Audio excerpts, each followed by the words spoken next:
தகப்பனே, சர்வ வல்லமை உள்ள எங்கள் ஆண்டவரே, இந்த அருமையான வேலைக்காக உமக்கு ஸ்தோத்திரம். இந்த காலை வேளையிலே நாங்கள் கூடி வரும்படி நீர் பாராட்டின தயவுக்காக உமக்கு நன்றி. இம்மட்டும் துதிகளையும் ஸ்தோத்திரங்களையும் அங்கீகரித்ததான எங்களுடைய ஆண்டவர், இப்பொழுது நீர் எங்களோடு கூட பேசுகிறதான ஒரு நேரம். ஆண்டவரை நீங்கள் பேசுங்க, நீங்கள் இடைபடுங்க, கிருபையுள்ள கரத்தில் எங்களை தாழ்த்துகிறோம். எங்கள் ஆண்டவர் இயேசு கிறிஸ்துவின் நாமத்தில் பிதாவே. அல்லேலூயா. 4ஆம் அதிகாரம் 2ஆம் வசனம் சொல்கிறது, அப்பொழுது வானத்தில் ஒரு சிங்காசனம் வைக்கப்பட்டிருந்தது, அந்த சிங்காசனத்தின் மேல் ஒருவர் வீற்றிருந்தார் அப்படின்னு இருக்கு. இன்னொரு வசனத்தையும் வாசிங்க. ஏசாயா தீர்க்கதரிசன புஸ்தகம் 6ஆம் அதிகாரம் 1வது வசனம் வாசிங்க பார்ப்போம். ஏசாயா 6:1 வாசிங்க.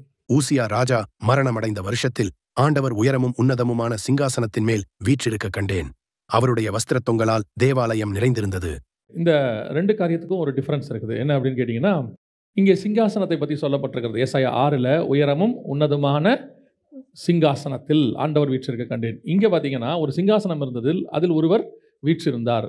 இப்போ நம்ம சிங்காசனத்தை பற்றியும் பார்க்கணும், உட்கார்ந்துருக்கிறவரை பற்றியும் பார்க்கணும். அப்போ தான் நமக்கு அதுக்கான விளக்கம் கிடைக்கும். பொதுவாக நாம் என்ன செய்வோம் அப்படின்னு கேட்டிங்கன்னு சொன்னால், சிங்காசனத்தின் காரியத்தை குறித்து கவனிக்கிறது நம்ம தனியாக ஒரு பார்ட் இருக்குது. அதை பற்றி நம்ம தனியாக பார்க்கணும். சிங்காசனம் என்ன, அந்த சிங்காசனத்துக்கான அர்த்தம் என்ன, அதனுடைய அதிகாரம் என்ன, சிங்காசனங்கள் எத்தனை இருக்குது நமக்கு தெரியும். ஆண்டவர் ஒரு சிங்காசனத்தை வச்சுருந்தார் வானத்தில். இவன் சொல்கிறான், பிசாசு சொல்கிறான், நான் வானத்துக்கு ஏறுவேன், என் சிங்காசனத்தை போடுவேன். இவன் ஒரு சிங்காசனத்தை போடணும்னு நினைக்கிறான். இப்போ அந்த சிங்காசனத்துக்கும் இந்த சிங்காசனத்துக்கும் உள்ள டிஃபரன்ஸ் என்ன, இந்த மாதிரி சிங்காசனத்தை குறித்து பார்க்குறதுனா அது ஒரு தனி பாடம் இருக்குது. அதே நேரத்தில் அதில் உட்கார்ந்து இருக்கிறவர், நம்ம இன்றைக்கி அதை தான் பார்க்க போகிறோம். அந்த சிங்காசனத்தில் ஒருவர் வீற்றிருந்தார். இந்த வீற்றிருக்கிறவர் ஒவ்வொரு இடத்திலும் ஒவ்வொரு விதமாக இருக்கிறார். அதாவது இந்த வேதத்தில் கொடுக்கப்பட்டிருக்கிற விஷயங்கள் எல்லாமே நமக்கு ஏதோ ஒரு பாடத்துக்காக அல்லது நாம் ஆவிக்குள்ளான அனுபவத்தை கற்றுக்கொள்வதற்காக. இது வெறும் ஏதோ படிச்சுட்டு போகிறதுக்கான ஒரு புஸ்தகமே கிடையாது. பொதுவாக நீங்கள் எல்லா புக்குமே படிச்சுட்டு அதை நீங்கள் புரிஞ்சுக்கணுன்ற அவசியமே இல்லை. மனப்பாடம் பண்ணி பாஸ் பண்ணுறவங்களாம் இருக்கிறாங்க. அவங்கள பொறுத்த வரைக்கும் மார்க் வாங்கணும், அடுத்த கட்டத்துக்கு போகணும், அவ்வளோதான். அதான் அவங்களுக்கு முக்கியம். அந்த பாடம் அவங்களுக்கு வாழ்க்கையில் தேவைப்படுமா தேவைப்படாதான்னு கூட தெரியாது. அதனால் பல பாடங்கள் நமக்கு வந்து மனப்பாடம் பண்ணி கிராஸ் பண்ணி போயிட்டா போதும். பல புத்தகங்கள் அப்படி தான் இருக்குது. அது ஒரு வாழ்க்கைக்கு அந்த இடத்துக்கு மட்டும் தேவைப்படும். ஆனால் இந்த ஒரு புஸ்தகம் மட்டும்தான் இந்த வாழ்க்கையை இந்த புஸ்தகத்தின்படி அமைத்து கொண்டால் மட்டும்தான் ஏதோ ஒன்று எனக்கு கிடைக்கும். அதன் அடிப்படையில் இது எழுதப்பட்டிருக்கு. அப்போ இதில் கொடுக்கப்பட்டிருக்கிற ஒவ்வொரு விஷயத்துக்கு பின்னாடியும் ஏதோ ஒரு ஸ்பிரிச்சுவல் நமக்கு தேவையானது, பர்டிகுலராக நமக்கு தேவையானதான விஷயம் இருக்குது. அதை புரிஞ்சிக்காமல் விட்டுட்டோம்னா நம்ம அந்த பார்ட்டில் வீக் ஆகிடுவோம். நீங்கள் எழுதும்போது கூட பாருங்கள், முந்தியெல்லாம், இப்போ அது இருக்கான்னு தெரியாது, ஒரு கமா கூட முக்கியம்பாங்க. எழுதும்போது ஒரு செய்யுள்ள ஒரு கமா முக்கியம், ஒரு புல் ஸ்டாப் முக்கியம் எல்லாம் சொல்லுவாங்க. அதை விட இதில் சொல்லப்பட்டிருக்கிற ஒவ்வொரு விஷயமும் முக்கியம். ஆனால் அதை நம்ம ரொம்ப கேஷுவலாக படிச்சுட்டு போயிட்டே இருக்கிறோம். அதனால் என்ன ஆகுதுன்னா, அதுக்கு பின்னாடி இருக்கக்கூடியதான ஒரு மிக முக்கியமான சத்தியம் நமக்கு கிடைக்காமலே போய்விடுகிறது. பல நேரங்களிலே நான் அப்படி இழந்திருக்கிறேன். நிறைய சத்தியத்தை கேஷுவலாக படிச்சுட்டு போயிட்டு திருப்பி 2வது தடவை 3வது தடவை படிக்கும் போது தான் அதுக்கு பின்னாடி இருக்கிற எத்தனையோ காரியங்களை, பொக்கிஷங்களை கர்த்தர் சொல்லுகிறார். இப்போ ஒரு 3 வசனத்தை ஃபஸ்ட்டு வாசித்துருவோம். இந்த 3த்துக்கு உள்ள டிஃபரன்ஸை தான் நாம் இன்றைக்கி பார்க்க போகிறோம். முதல்ல வாசிங்க, வெளிப்படுத்தின விசேஷம் 22ஆம் அதிகாரம் 1வது வசனத்தை வாசிங்க. வெளிப்பாடு 22:1 வாசிங்க. பின்பு பளிங்கை போல் தெளிவான ஜீவ தண்ணீருள்ள சுத்தமான நதி தேவனும் ஆட்டுக்குட்டியானவரும் இருக்கிற சிங்காசனத்திலிருந்து புறப்பட்டு வருகிறதை எனக்கு காண்பித்தான். இது ஃபஸ்ட்டு. அதாவது பளிங்கும் சுத்தமான ஒரு நதி, தேவனும் ஆட்டுக்குட்டியா, ஒரு சிங்காசனத்துக்குள்ள இவ்வளோ காரியங்கள் இருக்குது. அடுத்து 4ஆம் அதிகாரம் வெளிப்படுத்தின விசேஷம் 3வது வசனம். வீற்றிருந்தவர் பார்வைக்கு வச்சிரக்கல்லுக்கும் பதுமராகத்துக்கும் ஒப்பாயிருந்தார். அந்த சிங்காசனத்தைச் சுற்றி ஒரு வானவில் இருந்தது. அது பார்வைக்கு மரகதம் போல தோன்றிற்று. இப்போ இதில் 2வது 3வது வசனத்தை வாசிக்கும் போது அதில் ஒருவர் வீற்றிருந்தார் அப்படிதானே இருக்குது. அவர் பார்வைக்கு பதுமராகத்துக்கும் வச்சிரக்கல்லுக்கும் ஒப்பாக இருந்தார் அப்படின்னு இருக்கு. இந்த நல்ல கவனிங்க, அங்கே 3 காரியங்கள் சொல்லப்படுது சிங்காசனத்தில். இங்கே ஒரே காரியம் சொல்லப்படுது சிங்காசனத்தில். ஒருவர் வீற்றிருந்தார், ஆனால் அவருடையதான அமைப்பு வேற இருக்குது. அங்கே பார்த்தீங்கன்னா பளிங்குக்கு ஒப்பாக ஒரு நதி புறப்பட்டு வந்தது. இன்னும் ஒரு வசனத்தை வாசித்துருங்க. சகரியா தீர்க்கதரிசன புஸ்தகம் 6ஆம் அதிகாரம் 13வது வசனத்தை வாசிங்க. சகரியா 6:13 வாசிங்க. அவரே கர்த்தருடைய ஆலயத்தை கட்டுவார். அவர் மகிமை பொருந்தினவராய் தம்முடைய சிங்காசனத்தின் மேல் வீற்றிருந்து ஆளுகை செய்வார். தம்முடைய சிங்காசனத்தின் மேல் ஆசாரியராயும் இருப்பார். இவ்விரண்டின் நடுவாக சமாதானத்தின் ஆலோசனை விளங்கும். அந்த சிங்காசனத்தின் மேல் ஆளுகை செய்வார், ஆசாரியராகவும் இருப்பார். இது ரெண்டுத்துக்கு நடுவிலே ஒரு சமாதானத்தின் காரியமும். அப்போ நல்லா கவனிங்க, இந்த சிங்காசனத்தில் உட்கார்ந்துருக்கிறவர் ஒவ்வொரு இடத்துல ஒவ்வொரு விதமாக இருக்கிறார். ஃபஸ்ட்டு நம்ம சிங்காசனம்னா என்னென்னு பார்த்தோம். அதாவது சிங்காசனத்திலேயே டிஃப்ரென்ஸ் இருக்குது. உயரமும் உன்னதமான சிங்காசனம் இருக்குது, இப்படி நிறையா இருக்குது. ஆனால் சிங்காசனத்துக்குள்ளே உட்கார்ந்துருக்கிறவர் அவருக்குள்ளேயே இவ்வளோ டிஃப்ரென்ஸ் இருக்குது. ஒரு இடத்துல வேற மாதிரி இருக்கிறாரு, பதுமராகத்துக்கும் வஜ்ரக்கல்லுக்கும் ஒப்பாக. ஒரு இடத்துல சுத்தமும் தெளிவுமான பளிங்குக்கு ஒப்பான ஒரு நதி புறப்பட்டு தேவனும் ஆட்டுக்குட்டியானவர், அங்கே ஒரு ஆட்டுக்குட்டியானவரை போல இருக்கிறார். இங்கே பார்த்தா ஆசாரியரும் ராஜாவுமாக இருக்கிறார். இந்த 3, இப்போ நம்ம இந்த 3 காரியங்கள் தான் பார்க்க போகிறோம். இந்த 3 விதமான எக்ஸ்பிரஷன் அல்லது 3 விதமான காரியத்தை கர்த்தர் நமக்கு வெளிப்படுத்துகிறார். ஒரே சபைக்கு தான், நமக்கு தான் ஆண்டவர் சொல்கிறாரு, இந்த வேதத்தில் எழுதியிருக்குது. அப்போ இந்த 3த்துக்கும் உள்ள டிஃபரன்ஸ் என்ன? ஆனால் சிங்காசனத்தில் தான் உட்கார்ந்துருக்கிறார். ஒவ்வொரு இடத்திலும் ஒவ்வொரு விதமாக நமக்கு தெரிகிறார். இப்போ நீங்கள் பார்த்தீங்கன்னு சொன்னால் பழைய ஏற்பாட்டில் யூதர்களுக்கு அவர் தூதனானவராக வெளிப்பட்டார். உங்கள் எல்லாருக்கும் தெரியும் இல்லையா? கர்த்தருடைய தூதனானவர், அவங்க தூதனானவராக இருக்கிறாங்க. அதே நேரத்தில் நமக்கு கர்த்தராகிய இயேசு கிறிஸ்துவாக வெளிப்பட்டு இருக்கிறார். அப்படிதானே இருக்கிறது. ஆனால் எடுத்துக்கிட்டிங்கன்னா பிதாவாகிய தேவன் ஒருத்தருக்கு நம்ம சொல்கிறோம் இல்லையா? அப்போ பிலிப்பு கேட்கும்போது இவர் சொல்கிறாரு, என்னை கண்டவன் பிதாவை கண்டான். பிதாவாகவும் இருக்கிறாரு, தூதனானவரும் இருக்கிறாரு. ஒவ்வொருத்தருக்கும் ஒவ்வொரு விதமாக அவர் தன்னை வெளிப்படுத்துகிறார். அப்போ இந்த வெளிப்படுத்தக்கூடியதான காரியம் என்ன, ஏன் அப்படி வெளிப்படுத்துகிறார், அதுதான் ரொம்ப இம்பார்ட்டன்ட். அந்த காரியம் தான் ரொம்ப முக்கியம். ஏன் நம்ம இந்த காரியத்தை பார்க்குறோங்கிறத நான் உங்களுக்கு கடைசியாக சொல்கிறேன். இப்போ முதலாவது நம்ம ஒரு வாசித்த சிங்காசனம், அதில் உட்கார்ந்திருந்தவர் எப்படி இருந்தார் வாசிங்க. 22ஆம் அதிகாரம் வெளிப்படுத்தின விசேஷம் 1வது வசனத்தை வாசிங்க. பின்பு பளிங்கை போல் தெளிவான ஜீவ தண்ணீருள்ள சுத்தமான நதி தேவனும் ஆட்டுக்குட்டியானவரும் இருக்கிற சிங்காசனத்திலிருந்து புறப்பட்டு வருகிறதை எனக்கு காண்பித்தான். நல்லா கவனிங்க. இந்த சிங்காசனத்தில் வீற்றிருக்கிறவங்க 3 பார்ட்டாக தெரியுறாங்க. ஆனால் வசனம் தெளிவாக சொல்லுது, தேவன் ஒருவரே, கர்த்தர் ஒருத்தர் தான். இன்றைக்கும் இந்த திருத்துவத்துக்கான பல விதமான உபதேசங்கள் போயிட்டே இருக்குது. அதில் ஒரு சில காரியங்களை ஒரு சிலர் ஏற்றுக்கொள்ளுகிறது இல்லை. அதில் ஒன்று என்னன்னு கேட்டால், தேவன் மூவராக தெரிகிறாருங்கிறத அவங்க ஒத்துக்க மாட்டேங்கிறாங்க. அவர் ஒருத்தர் தாங்கன்றாங்க. நான் ஒருத்தர் தான்ங்கிறதுல நமக்கு எந்த விதமான மாற்று கருத்துமே இல்லை. ஆனால் 3 பரிமாணமாக இருக்குது, 3 டைமென்ஷன்ஸ் அப்படின்னு சொல்லுவாங்க. ஒரு கலரை எடுத்துக்கிட்டால் கூட 3 கலர் சேர்ந்தால் தான் ஒரு கலர் வருது இல்லையா? க்ரீன், ப்ளூ இதெல்லாம் சொல்லுவாங்க, எல்லோ இதெல்லாம் சேர்ந்தால் தான் ஒரு கலர் வருதும்பாங்க. அந்த மாதிரி 3 டைமென்ஷன் அப்படிம்பாங்க. இந்த 3 டைமென்ஷனாக அவர் வெளிப்படுகிறார். அப்படி இருக்கும் பொழுது ஒரு சிலர் சொல்கிறாங்க, இல்லை நீங்கள் இயேசுன்னு சொல்லணும், பிதான்னு சொல்லக்கூடாது, அவரை ஆவியானவர் தனியாக கிடையாது. இங்கே அவர் எப்படி இருக்கிறாருன்னா ஒவ்வொரு விதமாக, இப்போது ஒரு உதாரணத்துக்கு எவ்வளோ உதாரணம் சொல்லியாச்சு. இப்போவும் சொல்கிறோம், கர்த்தர் ஒருத்தர் தான், மாற்றுக்கிறதே கிடையாது. விசுவாசம் ஒன்று தான், ஞானசானம் ஒன்று தான், கர்த்தர் ஒருத்தர் தான், மாற்றுக்கிறதே இல்லை. ஆனால் அந்த தேவன் அவங்களுக்கு தூதனானவராக தெரிஞ்சார், நமக்கு கர்த்தராக இயேசு கிறிஸ்துவாக தெரிகிறாரு, பிதாவாகிய தேவனாக அவர் தெரிகிறாரு. பல இடங்களில் அவர் போகிற விதமாக காண்பிக்கப்படுகிறார். அதை புரிஞ்சுக்கிற ஒரு அனுபவம் வேணும். அது ஒவ்வொன்றுக்கு பின்னாடி ஒரு சத்தியம் இருக்குது. ஏன் அப்படி காட்டுறாருங்கிறதுக்கு ஏன் அவங்களுக்கு தூதனானவராக காட்டினார்னா அதுக்கு ஒரு காரணம் இருக்குது. நம்மகிட்ட ஏன் கர்த்தராக இயேசு கிறிஸ்து தேவனாக கர்த்தராக வெளிப்படுறாருன்னா அதுக்கும் ஒரு காரணம் இருக்குது. இது எல்லாம் சேர்ந்து தான் இப்போ அந்த இடத்துல இருக்குது. 22ஆம் அதிகாரம் 1ஆம் வசனம் இருக்கு இல்லையா? இது முடிவு. நியாய தீர்ப்புக்கு பிறகு நித்தியத்துக்குள்ள போகுது உலகம். நியாய தீர்ப்பெல்லாம் முடிஞ்சு இப்போ எங்கே போகுது? நித்தியத்துக்குள்ள போகுது. நித்தியத்துக்குள்ள போகும்பொழுது சிங்காசனத்தை பார்க்கும்பொழுது அவர் எப்படி எக்ஸ்பிரஸ் ஆகிறாரு? புதிய எருசலேம் என்பது மணவாட்டி சபை. நம்ம எல்லாருக்கும் தெரியும். வெளிப்படுத்தல் 21:2 சொல்லும்பொழுது, நீ வா, ஆட்டுக்குட்டி அவனுடைய மனைவியாகிய மணவாட்டியை நான் உனக்கு காண்பிக்கிறேன் என்று சொல்லி அந்த புதிய எருசலேம் பற்றி 21ஆம் அதிகாரம் இருக்கு. அந்த புதிய எருசலேமுக்குள்ள பாய்கிற நதியை குறித்து தான் அங்கே சொல்லப்படுகிறது. அப்போ அந்த புதிய எருசலேமுக்குள்ள இருக்கிற சிங்காசனத்தை குறித்து தான் சொல்லப்படுகிறது. அந்த சிங்காசனத்தில் மணவாட்டி சபைக்கு தேவன் தன்னை எப்படி வெளிப்படுத்துகிறார் என்றால் 3 காரியங்கள் அங்கே காண்பிக்கப்படுகிறது. ஒன்று சுத்தமும். அந்த வசனம் வாசிங்க 22:1. பளிங்கு போல் தெளிவான ஜீவ தண்ணீருள்ள சுத்தமான நதி. இது யாரை குறிக்கிறது? பரிசுத்த ஆவியானவரை குறிக்கிறது. ஏசாயா தீர்க்கதரிசன புத்தகம் 44ஆம் அதிகாரம் 3வது வசனம். தாகமுள்ளவன் மேல் தண்ணீரையும் வறண்ட நிலத்தின் மேல் ஆறுகளையும் ஊற்றுவேன். உன் சந்ததியின் மேல் என் ஆவியையும் உன் சந்தானத்தின் மேல் என் ஆசீர்வாதத்தையும் ஊற்றுவேன். அந்த பரிசுத்த ஆவியை ஊற்றப்படுவதற்கு அடையாளமாகத்தான் இங்கே சொல்லப்படுகிறது. உன் சந்ததியின் மேல் என் ஆவியையும், அந்த இடத்துல வறண்ட நிலத்தில் ஆறுகளையும். இன்னும் சொல்ல போனால் இயேசு கிறிஸ்து சொல்றார் இல்லையா, தாகமாக இருக்கிற இடத்தில் வரக்கடவன் ஜீவ தண்ணீர் 2 வாங்கிக் கொள்ளணும் அப்படின்னு சொல்றாருல்ல. அப்போ இந்த தண்ணீர் நதி என்பது யாரை குறிக்கிறதுனா பரிசுத்த ஆவியானவரை குறிக்கிறது. சுத்தமும் தெளிந்த, நம்ம ஆண்டவர் சொல்றாருல, தெளிந்த புத்தியுள்ள ஆவியை நமக்கு அவர் தந்திருக்கிறார் அப்படின்னு. அப்போ ஒரு சிங்காசனத்தில் இருக்கும் பொழுது அந்த சிங்காசனத்தில் இருந்து முதலாவதாக பரிசுத்த ஆவியினுடைய நதி புறப்பட்டு வரணும். இதுக்கு பின்னாடி நிறைய விஷயம் இருக்குது. உதாரணமாக எடுத்துக்கிட்டிங்கன்னா ஆதியாகமத்தில் ஒரு நதி புறப்பட்டு 4 ஆறுகளாக ஓடியதுன்னு இருக்கு இல்லையா? அந்த ஒரு நதி தான் இங்கே இருக்குது. அதனுடைய விளக்கம் இங்கே இருக்குது. அது பூமியில் ஓடின நதி, இது நித்தியத்தில் ஓடுகிற நதி, பரிசுத்த ஆவியானவர். அந்த பரிசுத்த ஆவியானவர் சிங்காசனத்திலிருந்து புறப்படுகிறார். சிங்காசனம் என்பது ஆளுகையை குறிக்கிறது. இப்போ உங்களை என்னைய கர்த்தர் என்ன சொல்றாரு வாசிங்க. வெளிப்படுத்தின விசேஷம் 3ஆம் அதிகாரம் 21வது வசனத்தை வாசிங்க. நான் ஜெயங்கொண்டு என் பிதாவினுடைய சிங்காசனத்திலே அவரோடே கூட உட்கார்ந்தது போல ஜெயங்கொள்ளுகிறவனவனோ அவனும் என்னுடைய சிங்காசனத்தில் என்னோட கூட உட்காரும்படிக்கு அருள் செய்வேன். அப்போ நாமும் எதுக்காக இந்த பாடத்தை பார்க்குறோன்னா, அவர் எப்படி சிங்காசனத்தில் உட்கார்ந்து இருக்கிறாரோ அப்படியே நம்மையும் அவரோடு கூட உட்கார வைக்க போகிறார். அப்படிதான் சொல்ற வசனம் அப்படிதான் இருக்கு. அப்போ நான் கற்றுக்கொள்கிற ஒவ்வொரு விஷயத்துக்கு பின்னாடியும் எனக்கு ஒரு பெனிஃபிட்டை கற்று வச்சிருக்கிறார். எனக்கு சொல்லிக் கொடுக்கறதுக்கு பின்னாடி எனக்கு ஒரு ஆசீர்வாதத்தை வச்சிருக்கிறார். ஞாயிற்றுக்கிழமை காலையில் செய்தி கேட்கணுன்றதுக்காக இங்கே இல்லை.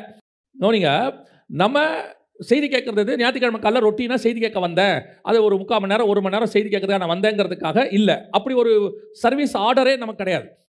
ஒவ்வொன்றுத்துக்கு பின்னாடியும் தேவன் ஒரு திட்டத்தை வச்சிருக்கிறார். நான் ஏன் ஒவ்வொரு முறையும் சபைக்குள்ள செய்தி கேட்குறேன்னா, அந்த செய்தி என்னை மாற்றணும்.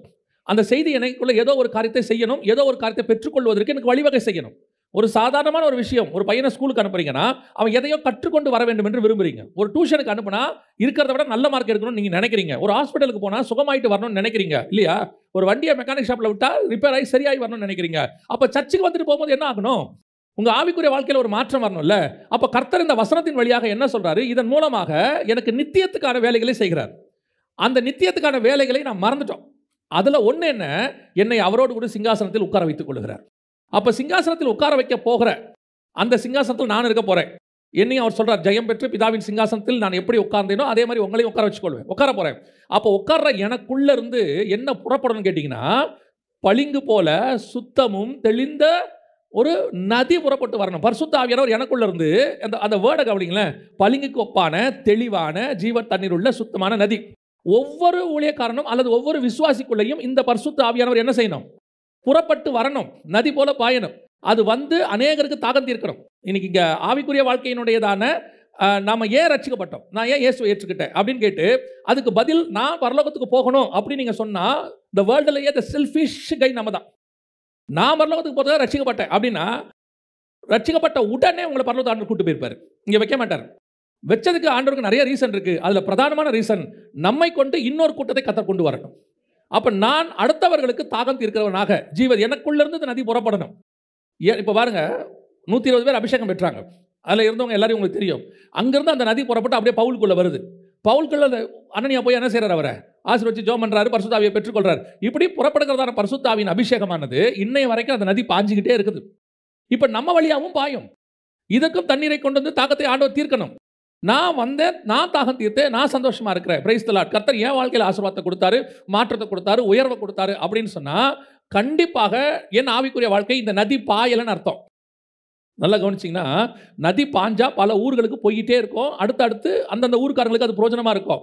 ஏதோ ஒரு இடத்துல நீங்கள் வண்டி அந்த தண்ணியை பிடிச்சி உங்களுடைய கேனில் வச்சுட்டீங்க, வீட்டில் வச்சுட்டிங்கன்னா அது உங்களுக்கு மட்டும் யூஸ் ஆக போகுதுன்னு அர்த்தம், வேறு யாருக்கும் யூஸ் ஆகாதுன்னு அர்த்தம். அப்போ உங்களுக்குள்ளேருந்து இந்த நதி என்ன செய்யணும்? புறப்பட்டு போகணும். அநேகரை தாகம் தீர்க்கிற சுத்தமான நதி. அதான் ரொம்ப இம்பார்ட்டன்ட். எனக்குள்ளது நதி பாயுது, சுத்தமாக பாயுதாங்கிறது தான் கேள்வி. பைபிளில் நீங்கள் வாசிக்கும் போது ரொம்ப ஆச்சரியமான ஒரு விஷயம் இருந்துச்சு. அதில் ஒரு விஷயம் என்னென்னா, நீங்கள் பாருங்கள், பவுல் பேசும்பொழுது உங்களுக்கு எல்லாம் தெரிஞ்ச வசனம். பவுல் பேசும்போது கர்த்தர் லீதியாளின் இருதயத்தை திறந்தாருன்னு இருக்குது. பைபிளில் இருதயத்தை திறந்தாருங்கிறது 2 பேர்கிட்ட தான் இருக்கும். இருதயத்தை திறந்தாருங்கிறது 2 பேரை பற்றி தான் இருக்கும். ஒன்று இயேசு கிறிஸ்துவை குறித்து. அவர்களை அழைத்து கொண்டு போய் அவர் பேசும்போது வேத வாக்கியங்களை அறிந்து கொள்ளும்படி கர்த்தர் அவர்கள் இருதயங்களை திறந்தார். இன்னொன்று பவுல் பேசும்போது லீதியாளின் இருதயத்தை கர்த்தர் திறந்தார். ஆனால் பேதுரு பேசும்போது இருதயம் குத்தப்பட்டது, அது வேற. இது வசனம் சொல்லுது, ஓப்பன் பண்ணிட்டார் காட் இருதயத்தை. யாருக்கு முன்னாடி? பவுலுக்கு முன்னாடி லீதியாள் இருதயத்தை ஓப்பன் பண்ணுறார். இது கேட்கறதுக்கு ரொம்ப சாதாரணமாக இருக்கும், ஆனால் அதுக்கு பின்னாடி இருக்கிற விஷயம் ரொம்ப பெருசு. ஏன்னு கேட்டால், இருதயம்ங்கிறது நம்ம எல்லாருக்கும் தெரியும், கான்ஷியஸ் அப்படின்னு சொல்கிறோம். கான்ஷியஸ்னா என்ன அப்படின்னு கேட்டிங்கன்னு சொன்னால், நான் வந்து உணர்ந்து என் அறிவோடு செய்யக்கூடியதான் கான்ஷியஸ். சப்கான்ஷியஸ்னு ஒன்று சொல்லுவாங்க. அது என்னன்னு கேட்டிங்கன்னு சொன்னால், எனக்கே ஒன்றும் தெரியாது இல்லையா? தூக்கத்தில் பேசுகிறான்ல, சிலர்லாம் பார்த்தீங்கன்னா தூக்கத்தில் பேசுவான், பாடுவான். காலையில் என்னடா நம்ம பேசிக்கிட்டு இருந்தா, அப்படியா தெரியலையேம்பா. இவன் காலையிலேருந்து பார்த்த ஏதோ ஒன்று அவன் மைண்டில் இருக்கும். விளையாடின வீடியோ கேம்ஸ் ஏதோ ஒன்று இருக்கும்.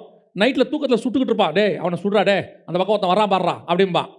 காலையில் எழுந்திரிச்சு என்னடா நைட்டில் யாரையும் சுட்டுக்கிட்டு இருந்தியாமே அப்படின்னா, அப்படியா எனக்கு தெரியலையேம்பா. இப்போ இவன் வந்து உண்மையிலே நைட்டில் சுடலை, ஆனால் இவன் பார்த்த விஷயம் இவனுடைய சப்கான்ஷியஸில் இருக்குது. அது இவனை அறியாமலே இவனுக்குள்ளது என்ன செய்யுது? வெளியே வருது. இதுக்கு பேர் சப்கான்ஷியஸ் மைண்டும்பாங்க. இந்த வேலையை சப்கான்ஷியஸ் மைண்டுக்குள்ளது எப்படி வந்துச்சு? அவன் விளையாடிக்கிட்டு இருந்தான். இதை அவன் இருதயத்துக்குள்ளே ஏற்று ஸ்டோர் பண்ண அவன் நினைக்கவே இல்லை. அவன் அந்த வேலையை செஞ்சான். அது தானாகவே என்ன ஆயிடுச்சு? அவனுக்குள்ளே வந்து ஸ்டோர் ஆயிடுச்சு. அதே மாதிரி தான் நீங்கள் சினிமா பார்க்கும்போது காரியங்களை பார்க்கும்போது பார்த்தீங்கன்னா, சினிமா தேட்டர் நல்லா மூடிடுவாங்க, இருட்டா மூடி உள்ளே உட்கார வச்சுருவாங்க. ஏன்னு கேட்டால், வேறு எந்த பக்கமும் நீங்கள் கான்சன்ட்ரேட் பண்ணாதபடி அப்படியே முந்தியெல்லாம் நாங்கள் டிவி வாங்கின புதுசில் பிளாக் அண்ட் ஒயிட் டிவி வந்த காலத்தில் பார்த்தீங்கன்னா, இந்த வீட்டில் வந்து சினிமா எஃபெக்ட் கொண்ட ஃபீல் எங்களுக்கு. ஏன் அந்த எஃபெக்டை கொண்டாந்தாங்கன்னு கேட்டிங்கன்னா, பார்க்கும்போது எந்த கான்சன்ட்ரேஷனும் வெளியே போகவே கூடாது. முழுக்க நம்முடைய மைண்ட் எங்கே இருக்கணும்? அந்த ஸ்க்ரீனில் இருக்கணும். இப்போ கூட ஷாப்பிங் மால்லாம் போங்க, எந்த இடத்துலையும் பாருங்கள் ஜன்னலே இருக்காது. ஒரு ஷாப்பிங் மாலில் கூட நீங்கள் பாருங்கள் விண்டோன்னு ஒன்று இருக்காது. நீங்கள் உள்ளே போகிறீங்களே, எல்லா பக்கமும் ஷெல்ஃபு தான் இருக்கும். ஷெல்ஃபாக அடுக்கி வச்சுருப்பாங்க. அந்த ஷெல்ஃபில் பொருளெல்லாம் இருக்கும். எந்த பக்கம் திரும்பினாலும் பொருள் இருக்கும். ஒரு ஷாப்பிங் மாலில் கூட நீங்கள் விண்டோ பார்க்க முடியாது. காரணம் என்னென்னா, உங்களுடைய மொத்த கான்சன்ட்ரேஷனை எங்கே கொண்டு வரான்? கடைக்குள்ளே கொண்டு வராங்க. உங்கள் மைண்ட் டைவர்ட் ஆகக்கூடாதுன்னு சொல்லி இப்போது உங்களை அறியாமலேயே விஷயங்கள் உங்களுக்குள்ளே போகும். அதுக்கு பேர் தான் சப்கான்ஷியஸ் மைண்ட். இது உள்ள இருதயத்துக்குள்ளே பிசாசு என்ன செய்வானா? சினிமா பார்க்கும்போது, அதுக்கு தான் சொல்கிறோம் சினிமா பார்க்காதீங்க, அதை பார்க்காதீங்கன்னு சிலர் கேட்குறாங்க. பார்த்தா என்ன தப்பு அப்படிலாம் கேட்பாங்கல்ல. அவங்கள அறியாமலேயே அந்த சினிமாக்குள்ளே இருக்கிற பாவமோ, கோவமோ, மூர்க்கமோ, இச்சையோ ஏதோ ஒன்று உங்கள் மைண்டில் போயிட்டே இருக்கும். அது வந்து நீங்கள் நினச்சிப்பீங்க நம்ம அதெல்லாம் பார்க்கல, சும்மா என்டர்டைன்மெண்ட் பார்க்குறோன்னு. அது உள்ளே போயிடும். அதுக்கு பேர் தான் இருதயத்தை திறத்தல். உங்கள் இருதயத்தை திறந்து ஆட்டோமேட்டிக்காக பிசாசு என்ன செய்கிறான்? உள்ளே போடுறான். ஆனால் கர்த்தர் அந்த வேலையை செய்ய மாட்டார். ஏன் செய்ய மாட்டார்னா, நம்ம கான்ஷியஸ் மைண்டில் அவர் அக்செப்ட் பண்ண அவர் விரும்புகிறார். நம்மளை மயக்கம் கொடுத்து நம்மளை அவர் ஏற்றுக்க வைக்கணும் அவர் விரும்பவே இல்லை. தெரியாமையே நடந்துருச்சுங்க, அந்த வேலைக்கு அவர் விரும்பலை. அதனால தான் வசனம் சொல்லும், இருதயத்தில் விசுவாசித்து வாயில் அறிக்கை பண்ணா தான் ரட்சிப்பு. ரட்சிப்பு நான் தெரியாமல் ரட்சிக்கப்பட்டேங்க, எனக்கு ஒன்று தெரியவே இல்லை, திடீர்னு ரட்சிக்கப்பட்டேன் அப்படின்னு ஒன்று இருக்கவே இருக்காது. நீ வாயில் அறிக்கை பண்ணி இருதயத்தில் விசுவாசித்து ஏற்றுக்கொள்ளணும். அதாவது கான்ஷியஸ் மைண்டில் இருக்கணும்னு அர்த்தம். அப்போ சப்கான்ஷியஸ் மைண்ட்னா இருதயத்தை திறத்தல். இந்த வேலையை ஆண்டவர் செய்யவே மாட்டார். ஆனால் 2 பேரை மட்டும் நம்பி செய்கிறார். ஏன் அந்த சப்கான்ஷியஸ் மைண்டில் திறக்கிறாருன்னா, இப்போ சினிமாவை நீங்கள் பார்க்கும்போது நல்ல கருத்தும் இருக்குது. எப்போவுமே உலகத்தில் இருக்கிறதுல வெறும் தீமையும் கிடையாது, நன்மையும் அதில் கொஞ்சம் கலந்துருக்கும். அதனால தான் மனுஷன் என்ன பண்ணுறான்னா, அந்த நன்மையை மட்டும் பார்க்குறான், தீமையை என்ன செய்ய மாட்டான், பார்க்க மாட்டான். ஆனால் ரெண்டும் அவனுக்குள்ளே போகும், அவன் அறியாமலே ரெண்டும் உள்ளே போகும். போக போக போக ஒரு நாள் இவன் பார்த்த நன்மைக்கு பார்த்தா தீமையும் உள்ளேருந்து வெளிப்படும். அதனால தான் ஆண்டவர் என்ன செய்கிறாரு, நம்முடைய சப்கான்ஷியஸ் மைண்டை யாரை நம்பியும் திறக்கிறதில்ல. இப்போ நான் பேசுகிறேன்னு வச்சுக்கோங்களேன், உங்களுடைய சப்கான்ஷியஸ் மைண்டை திறக்க மாட்டார். கான்ஷியஸ் மைண்டில் தான் இருக்கும். நீங்கள் உட்காந்து கேட்டுக்கிட்டே இருப்பீங்க. கேட்டுக்கிட்டே இருந்துட்டு எது தேவையோ அதை எடுத்துக்கிறீங்க, எது தேவையில்லையோ அதை உங்கள் வியூவில் உங்களுக்கு இது தேவைன்னு வந்து எடுத்துப்பீங்க, தேவையில்லையா விட்டுருவீங்க. ஆனால் ஒருத்தனை நம்பி கர்த்தர் இருதயத்தை திறக்கிறார். யாருன்னு கேட்டிங்கன்னா பவுலை நம்பி. ஏன் அப்படி திறக்கிறாருன்னா, அவங்கிட்டேருந்து வர்றது அத்தனையுமே சுத்தமும் பளிங்கு கொப்பான காரியம் தான் அவனுக்குள்ளே இருந்து பாயும். அவனுக்குள்ள தெளிவான காரியங்கள் சுத்தமானதான் வரும். அவனுக்குள்ள இருந்து அசுத்தமான எதுவும் இல்லை, 100% இல்லை. இல்லாததுனால தான் இவனை நம்பி லீதியால் இருதயத்தை கர்த்தர் திறக்கிறார். சில நேரத்தில் பிரசங்கியார் சொல்கிறாங்கல்ல, என்னமோ பேசுகிறாங்க ஆனாலும் அவங்க இருதயம் என்ன செய்ய மாட்டேங்குது, ஏற்றுக்க மாட்டேங்குது. அதுக்கு ஒரு காரணம், அதுதான் காரணம் கிடையாது. ஒரு காரணம் என்னன்னா, பிரசங்கியார் அந்த அளவுக்கு இன்னும் என்ன ஆகலை, ஆயத்தமாகலை. கர்த்தர் அந்த பிரசங்கியாரை நம்பி ஜனங்களுடைய இருதயத்தை அவர் திறக்கலை. அப்படி நம்பி திறக்கணும்னா இவனுக்குள்ள இருந்து பாயிற ஜீவ தண்ணி இருக்குல்ல, அது சுத்தமும் பளிங்கு கொப்பான தெளிந்ததாக இருக்கணும். அதில் ஒரு டஸ்ட் இருக்கக்கூடாது. அவனுடைய இச்சையோ அவனுடைய காரியமோ அவனுடைய பாவமோ எதுவும் இவனுக்குள்ள இருந்து அவனுக்குள்ள போயிடக்கூடாது. இவனுக்குள்ள இருக்குன்னா கர்த்தர் அங்கே திறக்க மாட்டார். இவனை பேச வைப்பார், ஊழியத்தை செய்வாங்க, எல்லாம் செய்வோம். ஆனால் அவங்க இருதயத்துக்குள்ள அது போகாது. அவங்க கேட்டுட்டு சில இருதயம் அதை அக்செப்ட் பண்ணும், சில இருதயம் என்ன செய்யாது, அக்செப்ட் பண்ணாது. 100% அக்செப்ட் பண்ணணும்னா எனக்குள்ள இருந்து அந்த சுத்தமான தண்ணி பாயணும். அது சுத்தமும் தெளிவான தண்ணியா இருந்துச்சு, பரிசுத்த ஆவியானவர் எனக்குள்ள இருந்து அப்படி பேச ஆரம்பிச்சிட்டார்னா என்னை நம்பி எதிரில் இருக்க இருதயத்தை கர்த்தர் திறப்பார். ஒன்று இயேசு கிறிஸ்துவை நம்பி திறந்தார். உங்களுக்கு தெரியும், இயேசு கிறிஸ்து பிதா என்ன கொடுத்தாரோ அதை மட்டும் பேசுவார். 2 பவுலை நம்பி கர்த்தர் திறந்தார். எனக்கு தெரிஞ்சு இங்கே மாடர்ன் ஏஜில் எனக்கு தெரிஞ்சு ஒருத்தரை நம்பி கர்த்தர் எதிரில் உட்காந்துக்கூடிய இருதயத்தை திறந்தார் அப்படின்னு கேட்டிங்கன்னா, எனக்கு தெரிஞ்சதை நான் சொல்கிறேன். பில்லி கிரஹாம்னு ஒருத்தர் இருந்தார் அமெரிக்காவில். அவர்கிட்ட அற்புதம் இருக்காது, அடையாளம் இருக்காது, எதுவுமே கிடையாது. ஜஸ்ட் காஸ்பல், பெரும் சுவிசேஷம். ஆனால் லட்சக்கணக்கில் ஜனங்கள் ரட்சிக்கப்படுவார்கள், அழுது ஒப்பு கொடுப்பாங்க. காரணம் என்னன்னா, பில்லி கிரஹாம் தன்னுடைய குடும்பத்தை பற்றியோ தன் தேவைகளை பற்றியோ ஊழியத்தின் தேவைகளை பற்றியோ அந்த நேரத்தில் அவருக்கு இருக்கிற கோபத்தையோ எதையுமே அவர் மெசேஜில் அவர் வெளிப்படுத்த மாட்டார், எதையுமே வெளிப்படுத்த மாட்டார்.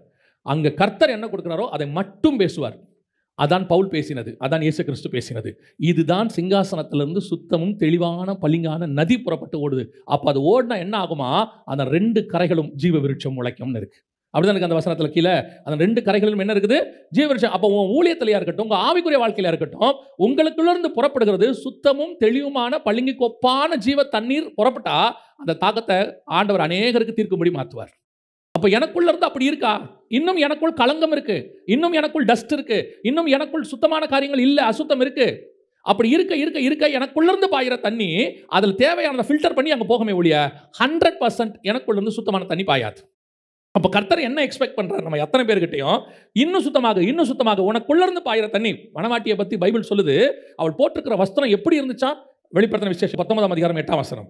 சுத்தமும் பிரகாசமுமான மெல்லிய வஸ்திரம் தரித்து கொள்ளும்படி. மணவாட்டியோடைய வஸ்திரம் எப்படி இருக்குதான், சுத்தமும் பிரகாசமுமான, த பியூரஸ்ட் ஒன் லினன் அப்படின்னு இருக்கும். அதில் சுத்தமும் பிரகாசமுமான. அப்போ காட் எக்ஸ்பெக்ட் பண்ணுறது என்னன்னா, அதில் பார்த்தீங்கன்னா மெல்லிய வஸ்திரம், அதுதான் சொல்கிறேன். பளிங்கோப்பான தெளிவான தண்ணினா என்ன சொல்கிறோம், மேலேருந்து பார்த்தா கீழே எல்லாமே தெரியும், உள்ளே இருக்கிறது எல்லாம் தெரியும், அதான் தெளிவான அப்படின்றோம். மெல்லிய வஸ்திரம்னா என்ன, உள்ளே போட்டிருக்கிறதெல்லாம் தெரியும். அதோடைய அர்த்தம் என்னங்க, இவ்வளோ மெல்லிசா போட்டுக்கிறீங்க எல்லாமே தெரியுது அப்படின்றாங்கல்ல, அதோட அர்த்தம் என்னன்னா அவ்வளவு சுத்தமான காரியங்கள்னு அர்த்தம், பளிங்கு கொப்பான. அப்போ காட் எக்ஸ்பெக்ட் பண்ணுறது எனக்குள்ளேருந்து பாயிற பரிசுத்த ஆவியானவர், எனக்குள்ளேருந்து போகிறதான வார்த்தைகள், எனக்குள்ளேருந்து போகிறதான சுபாவங்கள், கர்த்தருடைய காரியங்கள் எல்லாம் எப்படி இருக்கணுமா, 100%. அதுக்கு தான் நம்ம முயற்சி செய்யணும். நமக்குள்ள காரியங்கள் இருக்கு. இப்போ சொல்கிறேன், we are not perfect one. அந்த இடத்துக்கு போகணும்னு கர்த்தர். ஏன்னா நான் ஜெயம் கொண்டு அவரோடு கூட சிங்காசனத்தில் உட்காரணும்னா எனக்குள்ள இருந்து சுத்தமான தண்ணி பாஞ்சா மட்டும்தான் அவர் மாதிரி நான் உட்கார முடியும். ஏன்னா அவர் சொல்றாரு, நான் எப்படி பிதாவோடு கூட உட்கார்ந்தேனோ உன்னையும் உட்கார வைத்துக் கொள்வேன். எப்படி? ஜெயம் கொள்ளுகிறவன் எவனோ. வசனம் சொல்லுது, முதலாவதாக எனக்குள்ளிருந்து சிங்காசனத்திலிருந்து சுத்தமும் பளிங்கு கோப்பான ஜீவ தண்ணீர் ஆவியானவர் பாயணும், எனக்குள்ளிருந்து புறப்படணும். அதான் ஃபர்ஸ்ட் காரியம். ரெண்டாவது வாசிங்க, அதே 22ஆம் அதிகாரம் 1ஆம் வசனம் வாசிங்க. தேவனும் ஆட்டுக்குட்டியானவரும் இருக்கிற சிங்காசனத்திலிருந்து, ரெண்டாவது சிங்காசனத்தில் யார் உட்கார்ந்திருக்கிறா? ஆட்டுக்குட்டியானவர் உட்கார்ந்திருக்கிறார். இயேசு கிறிஸ்துவுக்கு பல விதமான வெளிப்பாடு இருக்கு. யூதராஜ சிங்கம் நம்ம சொல்றோம் இல்லையா? யூதராஜ சிங்கம்னு சொல்றோம். ஒரு இடத்துல ஆட்டுக்குட்டி, உலகத்தின் பாவத்தை சுமந்து இருக்கிற ஆட்டுக்குட்டின்னு சொல்றோம், ராஜான்னு சொல்றோம். எத்தனையோ இருக்கு. ஆனா இந்த இடத்துல கர்த்தர் சொல்லக்கூடிய காரியம் என்னன்னா, ஆட்டுக்குட்டி உட்கார்ந்து இருக்குதுன்னு சொல்றாரு. அப்படிதானே இருக்குது? தேவனும் ஆட்டுக்குட்டியானவரும் இருக்கிற சிங்காசனம். ரெண்டாவது ஆட்டுக்குட்டியாக வெளிப்படுகிறார். ஆட்டுக்குட்டி என்பது என்ன? ஆட்டுக்குட்டி என்பதனுடைய அர்த்தம் என்ன அப்படின்னா, எங்க நீங்க எடுத்தாலும் சரி பைபிள் ஆட்டுக்குட்டிக்கு கர்த்தர் கொடுக்கிறது சாக்ரிஃபைஸ், பலி. முதல்ல எங்க வர்றாரு பாருங்க, வாசிங்க. யாத்ராகமத்தின் புஸ்தகம் 13ஆம் அதிகாரம் 13வது வசனத்தை வாசிங்க. யாத்ராகமம் 13:13 வாசிங்க. கழுதையின் தலையீற்றெல்லாம் ஒரு ஆட்டுக்குட்டியால் மீட்டுக்கொள்வாயாக, மீட்காவிட்டால். நல்ல கவனிங்க, இப்பதான் அவர் வந்து ஃபர்ஸ்ட் பிரமாணம்னு ஆரம்பிக்கிறார். நியாய பிரமாணத்தை இஸ்ரவேல் ஜனங்கள் சொல்லிக் கொடுக்கறதுக்கு இப்பதான் ஆரம்பிக்கிறார். 12ஆம் அதிகாரத்தில் பஸ்கா அவங்க புறப்பட்டு போறதற்கு 13ஆம் அதிகாரத்தில் என்ன ஃபாலோ பண்ணணும் அப்படின்னு ஆரம்பிக்கும் போதே ஃபர்ஸ்டே அவர் சொல்றாரு, கழுதையின் தலையீற்றை எல்லாம் ஒரு ஆட்டுக்குட்டியால் மீட்டுக்கொள்வாயாக அப்படின்னு இருக்கு. இந்த காரியத்தை எதோடு கூட அவர் கம்பேர் பண்றாருன்னு பாருங்க. அதான் ரொம்ப முக்கியம். அந்த கம்பேரிசனை நீங்க படிங்க தொடர்ந்து. அதுக்கப்புறம் உள்ள ஒரு இன்சிடென்ட் உங்களுக்கு சொல்றேன், ஈஸியா புரியும். அந்த வசனம் தொடர்ந்து படிங்க. கழுதையின் தலையீற்றெல்லாம் ஒரு ஆட்டுக்குட்டியால் மீட்டுக்கொள்வாயாக, மீட்காவிட்டால் முறித்து போடு. உன் பிள்ளைகளில் முதற் பேரான, இந்த இடத்தை எது கம்பேர் பண்றாரு? உன் பிள்ளைகளுடைய முதல் பேர், ஃபர்ஸ்ட் பார்ன், அதை மீட்டுக்கொள்வதற்கு ஒரு பலி அப்படின்னு சொல்றாரு. அதை எதோட கம்பேர் பண்றாரு? கழுதையின் தலையீற்றை எல்லாம் ஒரு ஆட்டுக்குட்டியால். இந்த ஃபர்ஸ்ட் பார்ன் முதல் பேரு, உன் பிள்ளையில் முதல் பேரு, கழுதை, ஆட்டுக்குட்டி, மூணு எங்க கம்பேர் ஆகும் தெரியுமா? எந்த இடத்துல தெரியுமா? இயேசு கிறிஸ்து கழுதையின் மேல வருவார்ல, வர்றாரு தானே. அவர் என்ன சொல்றாரு? கட்டப்பட்டிருக்கிற கழுதையை போய் என்ன செய்ய? அவிழ்த்து கொண்டு வா அப்படிம்பாரு. அவிழ்த்து கொண்டு வந்த உடனே இவர் அது மேலே ஏறி உட்காந்துருவார். அது கழுதை, இவர் ஆட்டுக்குட்டி. புரியுதா? அந்த கழுதையின் தலையீற்றை மீட்கிறதுக்கான இவர் ஆட்டுக்குட்டி. அதே நேரத்தில் இவர் யாரு? முதற் பேரானவர். இந்த மூணு காரியமும் எங்க லிங்க் ஆகும்? இந்த வசனம் எங்க லிங்க் ஆகும்னு கேட்டீங்கன்னா, இயேசு கிறிஸ்துக்குள்ள வந்து லிங்க் ஆகும். அப்போ இந்த ஆட்டுக்குட்டி என்பது எதற்கான அடையாளம்? சாக்ரிஃபைஸ், அதாவது தியாகம், பலி, அதுக்கான அடையாளம். இயேசுவை பார்த்து சொல்லும்போது யோவான் எழுதின சுவிசேஷம் 1ஆம் அதிகாரம் 36வது வசனத்தை வாசி. இயேசு நடந்து போகிறதை அவன் கண்டு, அப்போ இயேசு கிறிஸ்து பிறந்து ஞானஸ்நானம் எடுத்துட்டு போகும்போதே அவர் பேர் என்னது? தேவ ஆட்டுக்குட்டி. ஃபர்ஸ்ட் எந்த ஆட்டுக்குட்டி? கழுதையின் தலையீற்றை மீட்க வந்த ஆட்டுக்குட்டி. எந்த ஆட்டுக்குட்டி? முதற் பலனாய் பிறந்த எல்லாத்தையும் மீட்க வந்த ஆட்டுக்குட்டி. அப்போ சிங்காசனத்தில் வீற்றிருக்கணும்னா, நீங்கள் சிங்காசனத்தில் உட்காந்துருக்கிறவங்க பொதுவாக எப்படி இருப்பாங்கன்னு கேட்டிங்கன்னா, ராஜாவாக தான் உட்காந்துருப்பாங்க. அப்படிதானே? அத்தனை பேர் எப்படி உட்காந்துருப்பாங்க? ராஜாவாக தான் உட்காந்துருப்பாங்க. ஆனால் இவர் மட்டும்தான் ஆட்டுக்குட்டியாக உட்காந்துருப்பார். சிங்காசனத்தில் உட்காந்துருக்கிறவர் சாக்ரிஃபைஸோட உட்காந்துருக்கிறார். ராஜா எப்பவுமே தண்டனை தான் கொடுப்பான், தண்டனை வாங்க மாட்டான். எந்த ராஜாவை தண்டனை வாங்குவாரா? ஒரு ராஜா தண்டனை வாங்க மாட்டார். இந்த ஒரு ராஜா மட்டும் தான் தண்டனை வாங்குவார். வாங்கிப்பார், நமக்காக வாங்கிப்பார். சாக்ரிஃபைஸ், கழுதைக்காக ஆட்டுக்குட்டி, முதற் பேரானதுக்காக இயேசு கிறிஸ்து. அப்போ நீங்களும் நானும் அவரோடு கூட ஜெயம் பெற்று சிங்காசனத்தில் உட்காரணும்னா உங்களை நீங்க சாக்ரிஃபைஸ் ஆக்கணும். அதான் பைபிள் சொல்லுது, நம்மை நாமே ஜீவாதார பலியாக ஒப்பு கொடுப்பதே புத்தி உள்ள ஆராதனை. இன்னைக்கு சிங்காசனத்தில் ஆளுகை செய்யறதுக்கு தான் ஆசை இருக்குது. ரூல் பண்ணணும், ஆளுகை செய்யணும், அதிகாரம் கையில் வந்துருச்சுன்னா எதையாவது செஞ்சு பார்த்துடணும் அப்படின்றாங்க. ஆனால் வசனம் சொல்லுது, அதில் உட்கார இருக்கும் போது சாக்ரிஃபைஸ் வரணும். 13ஆம் அதிகாரம் யோவான் எழுதின சுவிசேஷம் 3வது வசனம் வாசி. நல்லா கவனிங்க. இயேசுவை பற்றி சொல்லுது, தம்முடைய கையில் பிதா எல்லாவற்றையும் ஒப்பு கொடுத்தார் என்பதை, தான் தேவனிடத்திலிருந்து வந்ததையும் தான் தேவனிடத்துக்கு போகிறதையும். இப்போ இயேசுகிட்ட என்ன இருக்குது? சகல அதிகாரமும் இருக்கு. சகல அதிகாரமும் அவர் கையில் இருக்கு. பிதா தன் கரத்தில் எல்லாவற்றையும் ஒப்பு கொடுத்தார் என்பதை அறிந்து, இப்போ பிதா எல்லாத்தையும் கொடுத்தார் இயேசுகிட்ட. ஒரு வசனம் சொல்லுது, பிதா, அதே யோவான்ல தான் இருக்கு, பிதா தாமே நியாயம் தீர்ப்பு செய்கிற அதிகாரத்தை அவர் வச்சுக்காம யார்கிட்ட கொடுத்துட்டாரா? இயேசு கிறிஸ்து கிட்ட கொடுத்துட்டாரா, குமாரன்ட்ட கொடுத்துட்டாரா. நியாய தீர்ப்பு செய்கிற அதிகாரம் யார்கிட்ட தான் இருக்குது? குமாரன் கையில் இருக்கு. பிதா இப்போ என்ன பண்ணிட்டாரு? எல்லாவற்றையும் ஒப்பு கொடுத்தார் என்பதை அறிந்து இயேசு தாமே, அடுத்த வசனம், போஜனத்தை விட்டெழுந்து வஸ்திரங்களை கழற்றி வைத்து ஒரு சீலையை எடுத்து அறையிலே கட்டிக்கொண்டு. அதிகாரம் கையில் வந்தோன்னு என்ன பண்ணணும்? அதிகாரம் கையில் வந்த உடனே சீலையை கட்டிக்கிட்டு காலை கழுவணும். உலகத்தான் சொல்றான், பதவி வரும்போது பணிவு வர வேண்டும் தோழா. பதவி வரும்போது அதிகாரம் வரக்கூடாது, பதவி வரும்போது பணிவு வரணும். நான் சொல்கிறது எல்லாத்துக்கும் பொருந்தோம். யோசித்து பாருங்க, எனக்கு ரொம்ப ஆச்சரியப்பட்ட ஒரு விஷயம். லேயாளுக்கு ஒரு கூடாரம் இருக்குது, ராகேலுக்கு ஒரு கூடாரம் இருக்குது, ஆபிரகாமுக்கு ஒரு கூடாரம் இருக்குது, ஆகாருக்கு ஒரு கூடாரம் இருக்குது. கூடாரமே இல்லாத ஒரே ஆள் யாருன்னு கேட்டிங்கன்னா ரெபேக்கா தான். வசனம் சொல்லுது, சாராளின் கூடாரத்தில் கொண்டு போய் யாரை வச்சானம்மா? இன்றைக்கி மாமியார் ரூம்குள்ளையாவது நீங்கள் இருப்பீங்களா? ஒரு வீட்டுக்குள்ளே இருக்க மாட்டேங்கிறோம். ஒரு சின்ன அதிகாரம் தான் வருது, அதுவே நம்மளால் முடியல பாருங்க. வசனம் சொல்லுது, அவ்வளோ பெரிய சிங்காசனத்துக்குள் ஆட்டுக்குட்டியை போல உட்கார்ந்துருக்கிறாராம். எப்படி? பலியாகிற ஆட்டுக்குட்டி. நான் உங்களுக்கு சொல்கிறேன், கர்த்தர் உங்களுக்கு எவ்வளவு உயரம் கொண்டு போகிறாரோ, வசனம் சொல்லுது, அவர் எவ்வளவுக்கு எவ்வளவு உயர்த்தப்பட்டாரோ அவ்வளவுக்கு அவ்வளவு தன்னை தாழ்த்தினார். உங்களுக்குள்ள அந்த தாழ்மை வந்துட்டே இருக்கணும். எவ்வளோக்கு எவ்வளோ, நான் உங்களுக்கு சொல்கிறேனே, ஆப்போசிட்டாக நடக்கும். நீங்கள் எவ்வளோக்கு எவ்வளோ தாழ்த்துறீங்களோ கர்த்தர் அவ்வளவுக்கு அவ்வளோ உங்களை உயர்த்துவார். நீங்கள் உங்களை உயர்த்தல வரும்போது உங்கள் கண்ணில் ஒரு பெருமை வரும், உங்கள் நடையில் ஒரு பெருமை வரும். வந்துச்சு தொலைஞ்சிங்கன்னு அர்த்தம். வந்துச்சு அதாவது அது உங்களை அறியாமலேயே காட்டி கொடுத்துரும். சில ஆட்கள்லாம் பாருங்க, அவன் இருதயத்துக்குள்ளேயே அந்த பணிவு தானாக இருக்கும். அது வந்து என்ன செய்யும்னு கேட்டிங்கன்னா, டிஃபால்ட் அவனுக்குள்ளே இருக்கும். இப்போ தாவீதை எடுத்துக்கோங்களேன். ஒரு பெரிய பிரச்சனை வந்துருச்சு, அவர் தான் தப்பு பண்ணிட்டாரு, தாவீது தான் பண்ணிட்டாரு, பெரிய பிரச்சனை வந்துருச்சு. போய் சொல்லும் போது ஆண்டவர் கேட்பாரு, நான் தானே தப்பு பண்ணேன், இந்த ஆடுகள் என்ன பண்ணுச்சு? அவன் மைண்டில் நான் எவ்வளோ உயர்த்தப்பட்டாலும் நான் ஒரு மெய்ப்பன் என்கிறது அவன் மைண்டில் இருந்துகிட்டே இருக்கு. புழுதியிலிருந்து என்னை உயர்த்தினார், என்னை கொண்டு வந்து கர்த்தர் மேலே உட்கார வச்சிருக்கிறாரு. அந்த தாட் இருந்துகிட்டே இருக்கணும். சிங்காசனத்தில் நீ ராஜான்னு நினச்ச, கர்த்தர் சொல்வார், நான் கட்டிய மகா பாபிலோன். எனக்கு ரொம்ப ஆச்சரியம் அந்த வசனத்தில் என்னென்னா, அந்த வார்த்தை அவன் வாயில் இருக்கும்போதே, அப்படின்னா என்ன அர்த்தம்னா, பக்கத்தில் ஒரு தூதன் வாய் பார்த்துட்டே நின்று இருக்கான், இப்படி பார்த்துட்டே நிற்கிறான். நான் கட்டிய மகாபாபி அட்ரா அடிச்சிட்டான் பட்டுன்னு. அப்போனா எவ்வளோ ஷார்ப்பாக அவனை பார்த்துருக்கான் பாருங்க. அவனை அந்த வார்த்தை அவன் வாயில் இருக்கும்போதே, அப்படின்னா என்ன அர்த்தம்னா, வாயை பார்த்துக்கிட்டே நின்று இருக்கான். சொன்னவனா பட்டீர்னு அடித்தான், ஒரே அடி. 7 வருஷம் கதை முடிஞ்சிச்சு. இன்னைக்கு கர்த்தர் எக்ஸ்பெக்ட் பண்ணது என்ன? சாக்ரிஃபைஸ், பலி. இந்த கிறிஸ்தவம் என்பது பூமியில் வாழ்வதற்காக வந்த இடம் அல்ல, வாழ்வதில் சாவதற்கான இடம். ஒருத்தன் வந்து கேட்குறான், நித்திய ஜீவனை பெற என்ன செய்யணும்? சிலுவை தூக்கிட்டு பின்னாடி வா. சிலுவை எடுத்துகிட்டு வரேன். எங்கே போகிறீங்க? கல்வாரிக்கு போகிறேன். அங்கே போய் என்ன செய்வீங்க? சாவ போகிறேன். இல்லை, நான் கேட்டது ஜீவன் ஆச்சே, அதுக்கு தான் கூப்பிட்டு போகிறேன். ஏங்க, ஜீவனுக்கு கூப்பிட்டா சாவ கூப்பிட்றீங்க? நீ இங்கே செத்தா தாண்டா அங்கே ஜீவன் கிடைக்கும், இங்கே தாழ்த்தினதான் அங்கே உயர்வு கிடைக்கும், இங்கே வெறுமையானதான் அங்கே நிறைவாய் நிற்கும். இன்னைக்கு பல நேரங்களில் சிங்காசனத்தில் உட்காரும் போது, ஏரோது சிங்காசனத்தில் உட்காந்துட்டானாமா, ஆனால் உட்காந்துட்டு ஏரோது பேசுறதெல்லாம் கர்த்தருடைய வார்த்தை. அப்போஸ்தலர் நடபடிகளில் இருக்கும் 12ஆம் அதிகாரம். குறித்த நாளிலே ஏரோது ராஜவஸ்திரம் தரித்து கொண்டு சிங்காசனத்தின் மேல் உட்கார்ந்து அவர்களுக்கு பிரசங்கம் பண்ணினான். மனுஷ சத்தம் அல்ல, ஆர்ப்பரித்தார்கள். செலுத்தாதபடியினால் உடனே கர்த்தருடைய தூதன் அவனை அடித்தான். நீ உட்கார்ந்துருக்கிறது சிங்காசனம், போட்டிருக்கிறது ராஜவஸ்திரம், அது கர்த்தர் கொடுத்தது. அங்கே உட்கார்ந்து பேசுறியே, அது கர்த்தருடைய வார்த்தை. பேசும்போது கர்த்தருடைய வார்த்தையை பேசுகிறேன். நான் உட்கார வச்சதுக்கு, இந்த சிங்காசனம் ராஜாக்களை தள்ளி ராஜாக்களை உருவாக்குறது கர்த்தர். கர்த்தர் என்ன சிங்காசனத்தில் உட்கார வச்சிருக்கிறாரு. ராஜ வஸ்திரம் கர்த்தர் கொடுத்துருக்கிறாரு. சில நேரத்தில் நமக்கு பழக்கம் இல்லாத வஸ்திரத்தை கர்த்தர் கொடுத்துருவாரு. ஏன்னா அது கர்த்தர் நம்ம மேலே வச்ச கனம் கொடுத்துருவாரு. சிங்காசனத்து மேலே உட்காந்துருக்கிறேன், ராஜவஸ்திரம் தரிச்சிருக்கிறேன், கர்த்தருடைய வார்த்தையை பேசுகிறேன். ஆனால் கனம் மட்டும் கர்த்தருக்கு மட்டும்தான் போகணும், எனக்குள்ள வந்துடவே கூடாது. கர்த்தர் எனக்கு சிங்காசனத்தை கொடுப்பாரு, வஸ்திரம் கொடுப்பாரு, எல்லாம் கொடுப்பாரு. ஆனால் மகிமையை ஒரு நாள் விட்டு கொடுக்கவே மாட்டார்.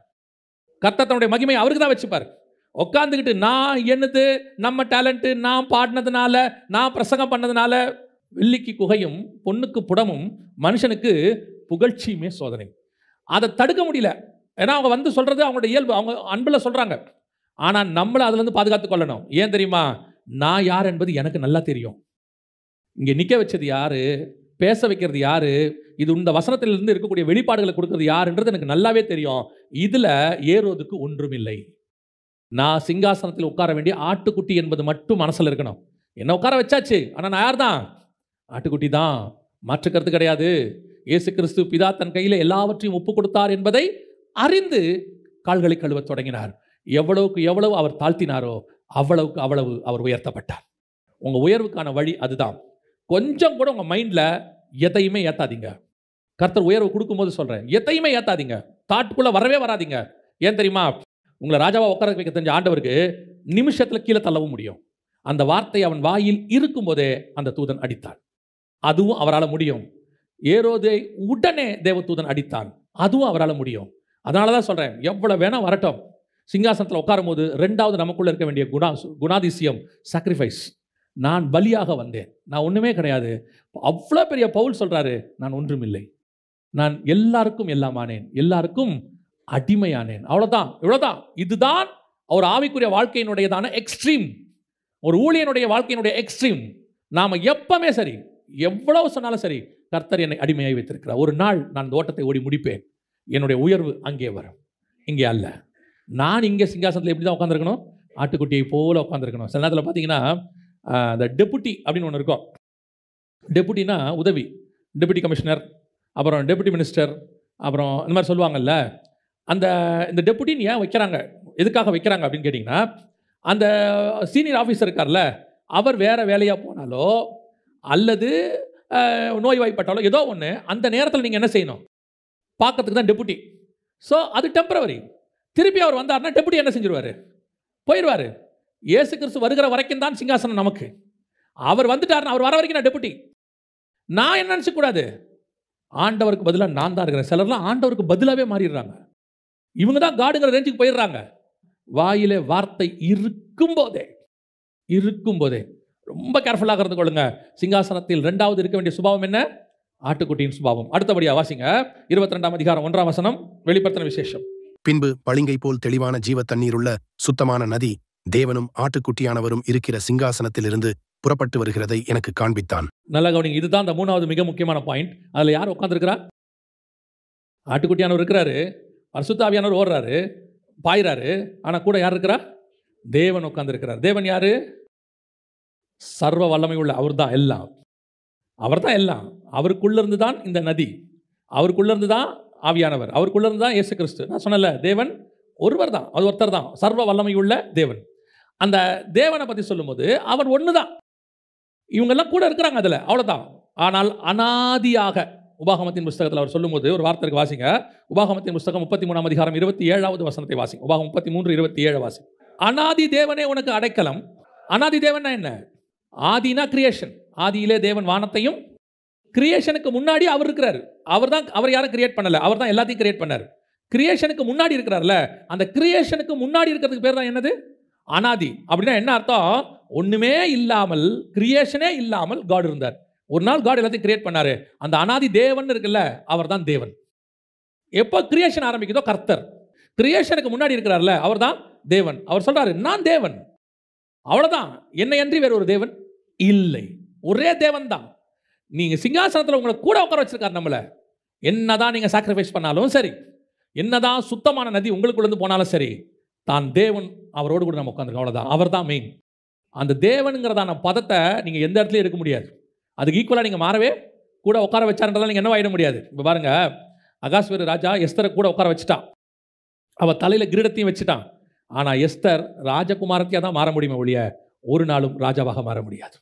அகாஸ்வேரு ராஜா தான், அது அவர் ஸ்தானம். அந்த ஸ்தானத்துக்கு யாரும் வரவே முடியாது. கூட உட்கார வச்சதுனால நான் ராஜாவை ஆகிடவே மாட்டேன், நான் ராஜகுமாரத்தையாக இருப்பேன். அந்த ராஜகுமாரத்துக்குரிய கணம் எல்லாம் எனக்கு கிடைக்கும், ஆனால் ராஜாக்குரிய கணம் கிடைக்கவே கிடைக்காது. ராஜா செய்கிறாரு, அவர் நினைச்சா வஸ்தி அவர் மாற்றிடுவார், எஸ்தரை கொண்டாந்துருவார். ஆனால் ராஜாவை மாற்றணும்னா தேவனால் மட்டும் தான் முடியும், தேவனை யாராலையும் மாற்ற முடியாது. சொல்றது புரியுதா? அப்போ நான் எங்கே உட்காந்துருக்கிறேன் தெரியுமா? சில நேரத்தில் சொல்லுவாங்க தெரியுமா, ஹாட் சீட் அப்படிம்பாங்க. எங்கே உட்காந்துருக்கிறோம்? ஹாட் சீட், சர்வ வல்லமை உள்ளவரோட உட்காந்துருக்கிறேன். அப்போ யோசித்து பாருங்க, நான் எப்படி பிதாவோடு கூட உட்காந்தேனோ அதே மாதிரி உங்களையும் உட்கார வைப்பேன். நீங்கள் உட்காந்துருக்கிற சிங்காசனத்தில் கூட யார் உட்காந்துருக்கிறா? தேவன் உட்காந்துருக்கிறார். சில நேரத்தில் நிறைய பேர் நினைக்கிறாங்க, அப்படி சிங்காசனத்தில்ப்பா அப்படி தேவன் கூட உட்காரலான்னு. உட்காந்து பார்த்தா தான் தெரியும், நம்ம என்னதான் அந்த பூமியில் சாக்ரிஃபைஸ் பண்ணாலும், எவ்வளோதான் பரிசுத்தமாக வாழ்ந்தாலும், என் பக்கத்தில் ஒருத்தர் உட்காந்துருக்கிறாரு, அவருக்கு ஈக்குவலாக ஒரு நாள் நீ வரவே முடியாது, அந்த கணத்தை நீ எடுக்கவே முடியாது. ஐ ஆம் அப்படின்னு இருக்கும், நான் தான், என்னை அன்றி வேறு ஒருவர் இல்லவே இல்லை. அந்த தேவனோடு உட்காருவதுக்கு தான் கர்த்தர் உங்களை என்னையும் அழைச்சிருக்கிறார். அல்லேலூயா! எவ்வளோ பெரியதான ஒரு சான்ஸ் பாருங்களேன், எவ்வளோ பெரிய சான்ஸு. அதாவது சமீபத்தில் பத்மபூஷன் விருதெல்லாம் கொடுத்தாங்க, ஜனாதிபதி கொடுக்குறாங்க. அதுக்கு என்ன ப்ரொசீஜர் தெரியுமா? முன்னாடியே போகணும், போயிட்டு இப்படி தான் வரணும், இப்படி தான் நிற்கணும், ஜனாதிபதி கை நீட்டினா தான் நீட்டணும் ஷேக்கன் பண்ணுறதுக்கு. அவங்க அந்த இதை குத்துறாங்க, அதை வாங்கணும், அதுக்கு ஒரு ப்ரோட்டோக்கால் ஜனாதிபதிக்கு. யோசிச்சு பாருங்க, ஒரு ஜனாதிபதி கிட்ட ஒரே ஒரு நிமிஷம் ஒரு பட்டம் வாங்குவதற்கு இவ்வளவு புரோட்டோக்கால் இருக்குமானால், சர்வ வல்லமை உள்ள தேவனிடத்திலிருந்து நான் ஆசீர்வாதங்களை வாங்க போகிறேன், அதுவும் ஒரு நாள் அல்ல, நித்தியமாய் வாங்க போகிறேன். அப்போ எவ்வளவு புரோட்டோக்கால் இருக்கும் பாருங்க, எப்படி இருக்கும் பாருங்க. அந்த ஆசீர்வாதத்தை கர்த்தர் உங்களுக்கும் எனக்கும் வைத்திருக்கிறார். அல்லேலூயா. அப்ப நீங்களும் நானும் எப்பேற்பட்டவர்களாக இருக்கணும்? இந்த 2 காரியங்கள் உங்களுக்குள்ள இருந்தால் தான் நீங்கள் தேவனோடு கூட உட்கார முடியும். ஒன்று, சுத்தமும் தெளிவுமான பள்ளிங்கு ஒப்பான ஜீவ தண்ணீர் உனக்குள்ள இருந்து ஓடணும். அதான் பைபிள் சொல்லும், கரை திரை அற்ற மனவாட்டி. வெளிப்படுத்தல் 21 கடைசி வசனம் சொல்லும், தீட்டுள்ளதும் அருவருப்பையும் பொய்யையும் நடப்பிக்கிறதுமாகிய ஒன்றும் அதில் பிரவேசிக்காது. Not even a single one. நீ தேவனோட உட்கார போற. அவர் சொல்றாரு, நான் பரிசுத்தராய் இருப்பது போல நீங்களும் பரிசுத்தராய் இருங்கள். அந்த அச்சீவ்மெண்ட் வரும்போது நீ சிங்காசனத்தில் அவரோடு கூட உட்கார முடியும். இன்னொரு பக்கம், அவர் எவ்வளவுக்கு எவ்வளவு தன்னை தாழ்த்தினார், எவ்வளவுக்கு எவ்வளவு சாக்ரிஃபைஸ், கடைசி சொட்டு ரத்தம் வரைக்கும் இந்த பூமியில் அவர் எதையும் சுதந்திரிக்க வேண்டும் என்று விரும்பவில்லை. மனுஷகுமாரனுக்கோ தலை சாய்க்க இடமில்லை. அந்த அளவுக்கு தன்னை தாழ்த்தின இந்த 2 சுபாவம் தான் தேவனுக்கு மத்தியிலே உட்கார வைக்கிறது. அல்லேலூயா. 2வது, சிங்காசனத்தில் உட்கார்ந்திருக்கிறார் இல்லையா? அந்த சிங்காசனம் உட்கார்ந்திருக்கிறதுக்கான மிக முக்கியமான, நான் இருக்கிற நேரத்தை ஒரே ஒரு விஷயத்தை சொல்லி முடிக்க விரும்புகிறேன். வாசிங்க, சகரியாவின் புஸ்தகம் 6ஆம் அதிகாரம் 13வது வசனத்தை வாசிங்க. சகரியா 6:13. அவரே கர்த்தருடைய ஆலயத்தை கட்டுவார்.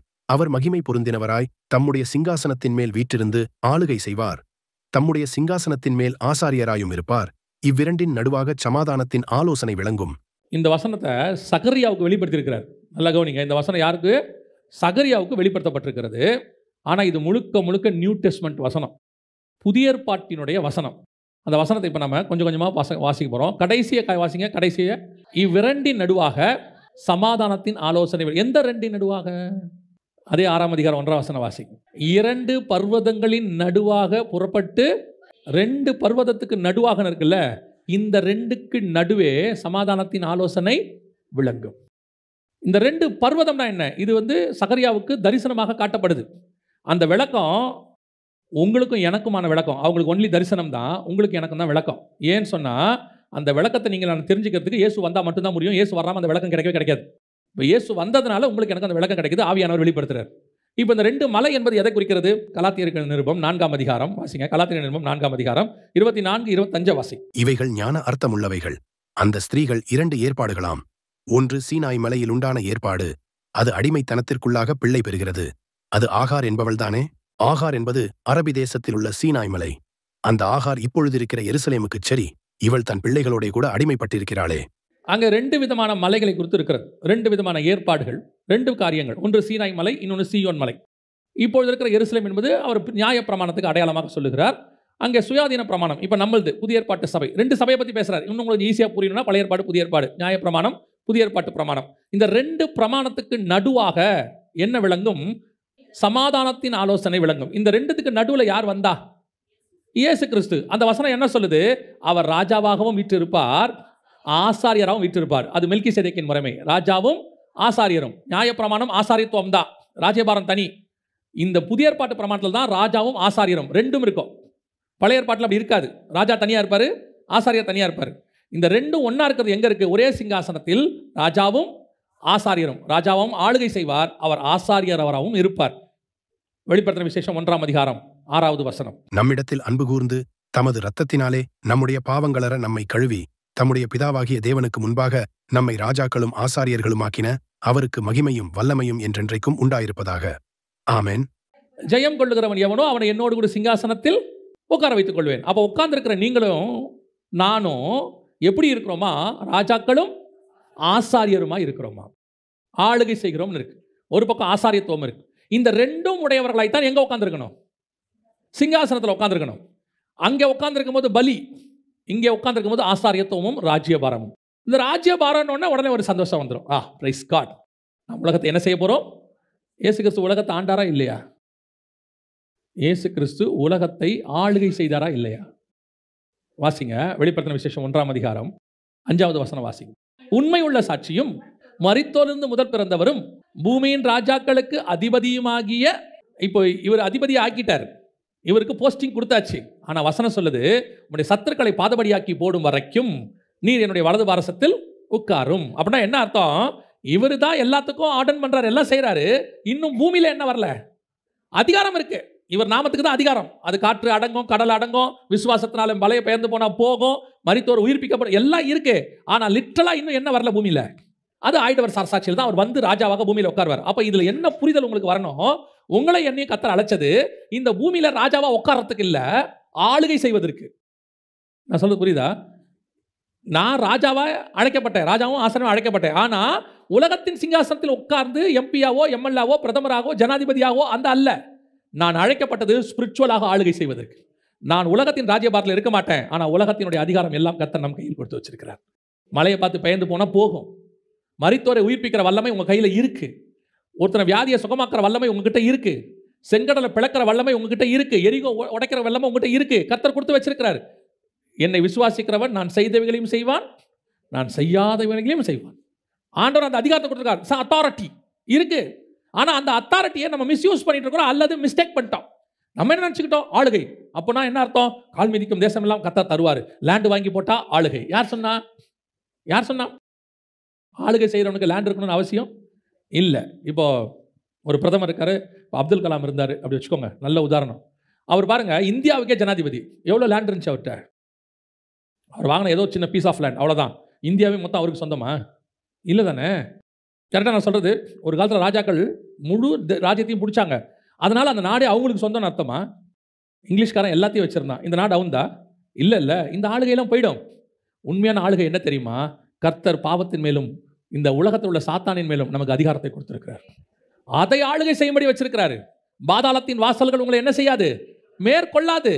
இஸ்ரவேலுக்கு விரோதமாய் குறி சொல்லுகிறதும் இல்லை, யாக்கோபுக்கு விரோதமாய். You must know the authority. இங்க பிரச்சனையா என்ன தெரியுமா? உனக்கு ஆளுகையை உங்களுடைய வேற பக்கம் திருப்பி விட்டா. ஒரு நாள் இது வந்துச்சு பேப்பரில். ஒருத்தர் போய் தேர்தலுக்கு வந்து பரப்புரை செய்கிறார், பிரச்சாரம் பண்ணுறார்.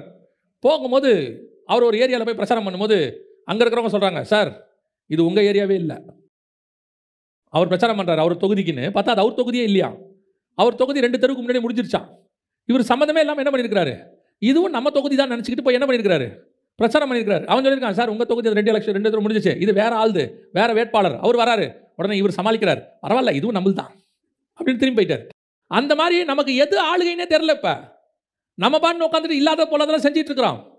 நம்மகிட்ட ஒரு அத்தாரிட்டி இருக்கு, கர்த்தர் கொடுத்திருக்காரு. சிங்காசனம் மேல உட்கார்ந்திருக்கிற ஆளுகை. இப்போ இயேசு கிறிஸ்து பூமியில ராஜாவாக எந்த சிங்காசனத்தில் உட்காரல, ஆனா பூமி அவர் கண்ட்ரோல்ல தான் இருக்கு. பூமியின் ராஜாக்களுக்கு அதிபதி. அந்த அதிகாரம் தான் உங்ககிட்ட இருக்கணும். நீங்க பைபிள்ல தான் உங்களுக்கு சொல்றேன் பாருங்க. எலியா வனாந்தரத்தில் இருந்ததான ஒரு தீர்க்கதரிசி. ஆகாப் பயந்தானா இல்லையா? பயந்தான்ல. யோவான் ஸ்நானகன் வனாந்தரத்தில் ஒரு தீர்க்கதரிசி. ஏரோது பயந்தானா இல்லையா? பயந்தான் தானே? அதுதான் சொல்றேன். இப்போ இஸ்ரவேல ராஜா இருக்கான், எலிசாவை பார்த்து பயப்படுறானா இல்லையா? எலிசா சொன்னா கேட்கறானா இல்லையா? நடக்குது இல்ல. அதை தான் உங்களுக்கு சொல்றேன். இப்போ நம்முடைய ஆளுகை என்பது சில ஊழியக்காரங்கிட்ட நான் பார்க்கும்போது அவங்க செய்வாங்க, கர்த்தர் உன்னை நொறுக்குவார், கர்த்தர் உன்னை குத்துவார், கர்த்தர் உன்னை கை வெட்டுவார். அவர் என்ன அடியாளா? அவரு ஆண்டவர் அடியாளா வச்சிருக்கிறோம். ஆண்டவர் எனக்காக யுத்தம் செய்வார். என்ன பண்ணுவார்? யுத்தம் செய்வார். என்ன பண்ணுவார்? எதிரில் இருக்கிற கையை உடைப்பாரா? உனக்கு ரத்தம் சிந்தினவர் அவனுக்கு ரத்தம் சிந்தி இருக்கிறார். உன்னை மீட்டவர் அவனை மீட்க விரும்புகிறார். இன்னைக்கு உன்னை அடிச்ச போது உனக்கு வலிக்குது இல்ல? நீ ஒரு நாள் ஏற்கனவே இன்னொருத்தன் அடிச்சல்ல.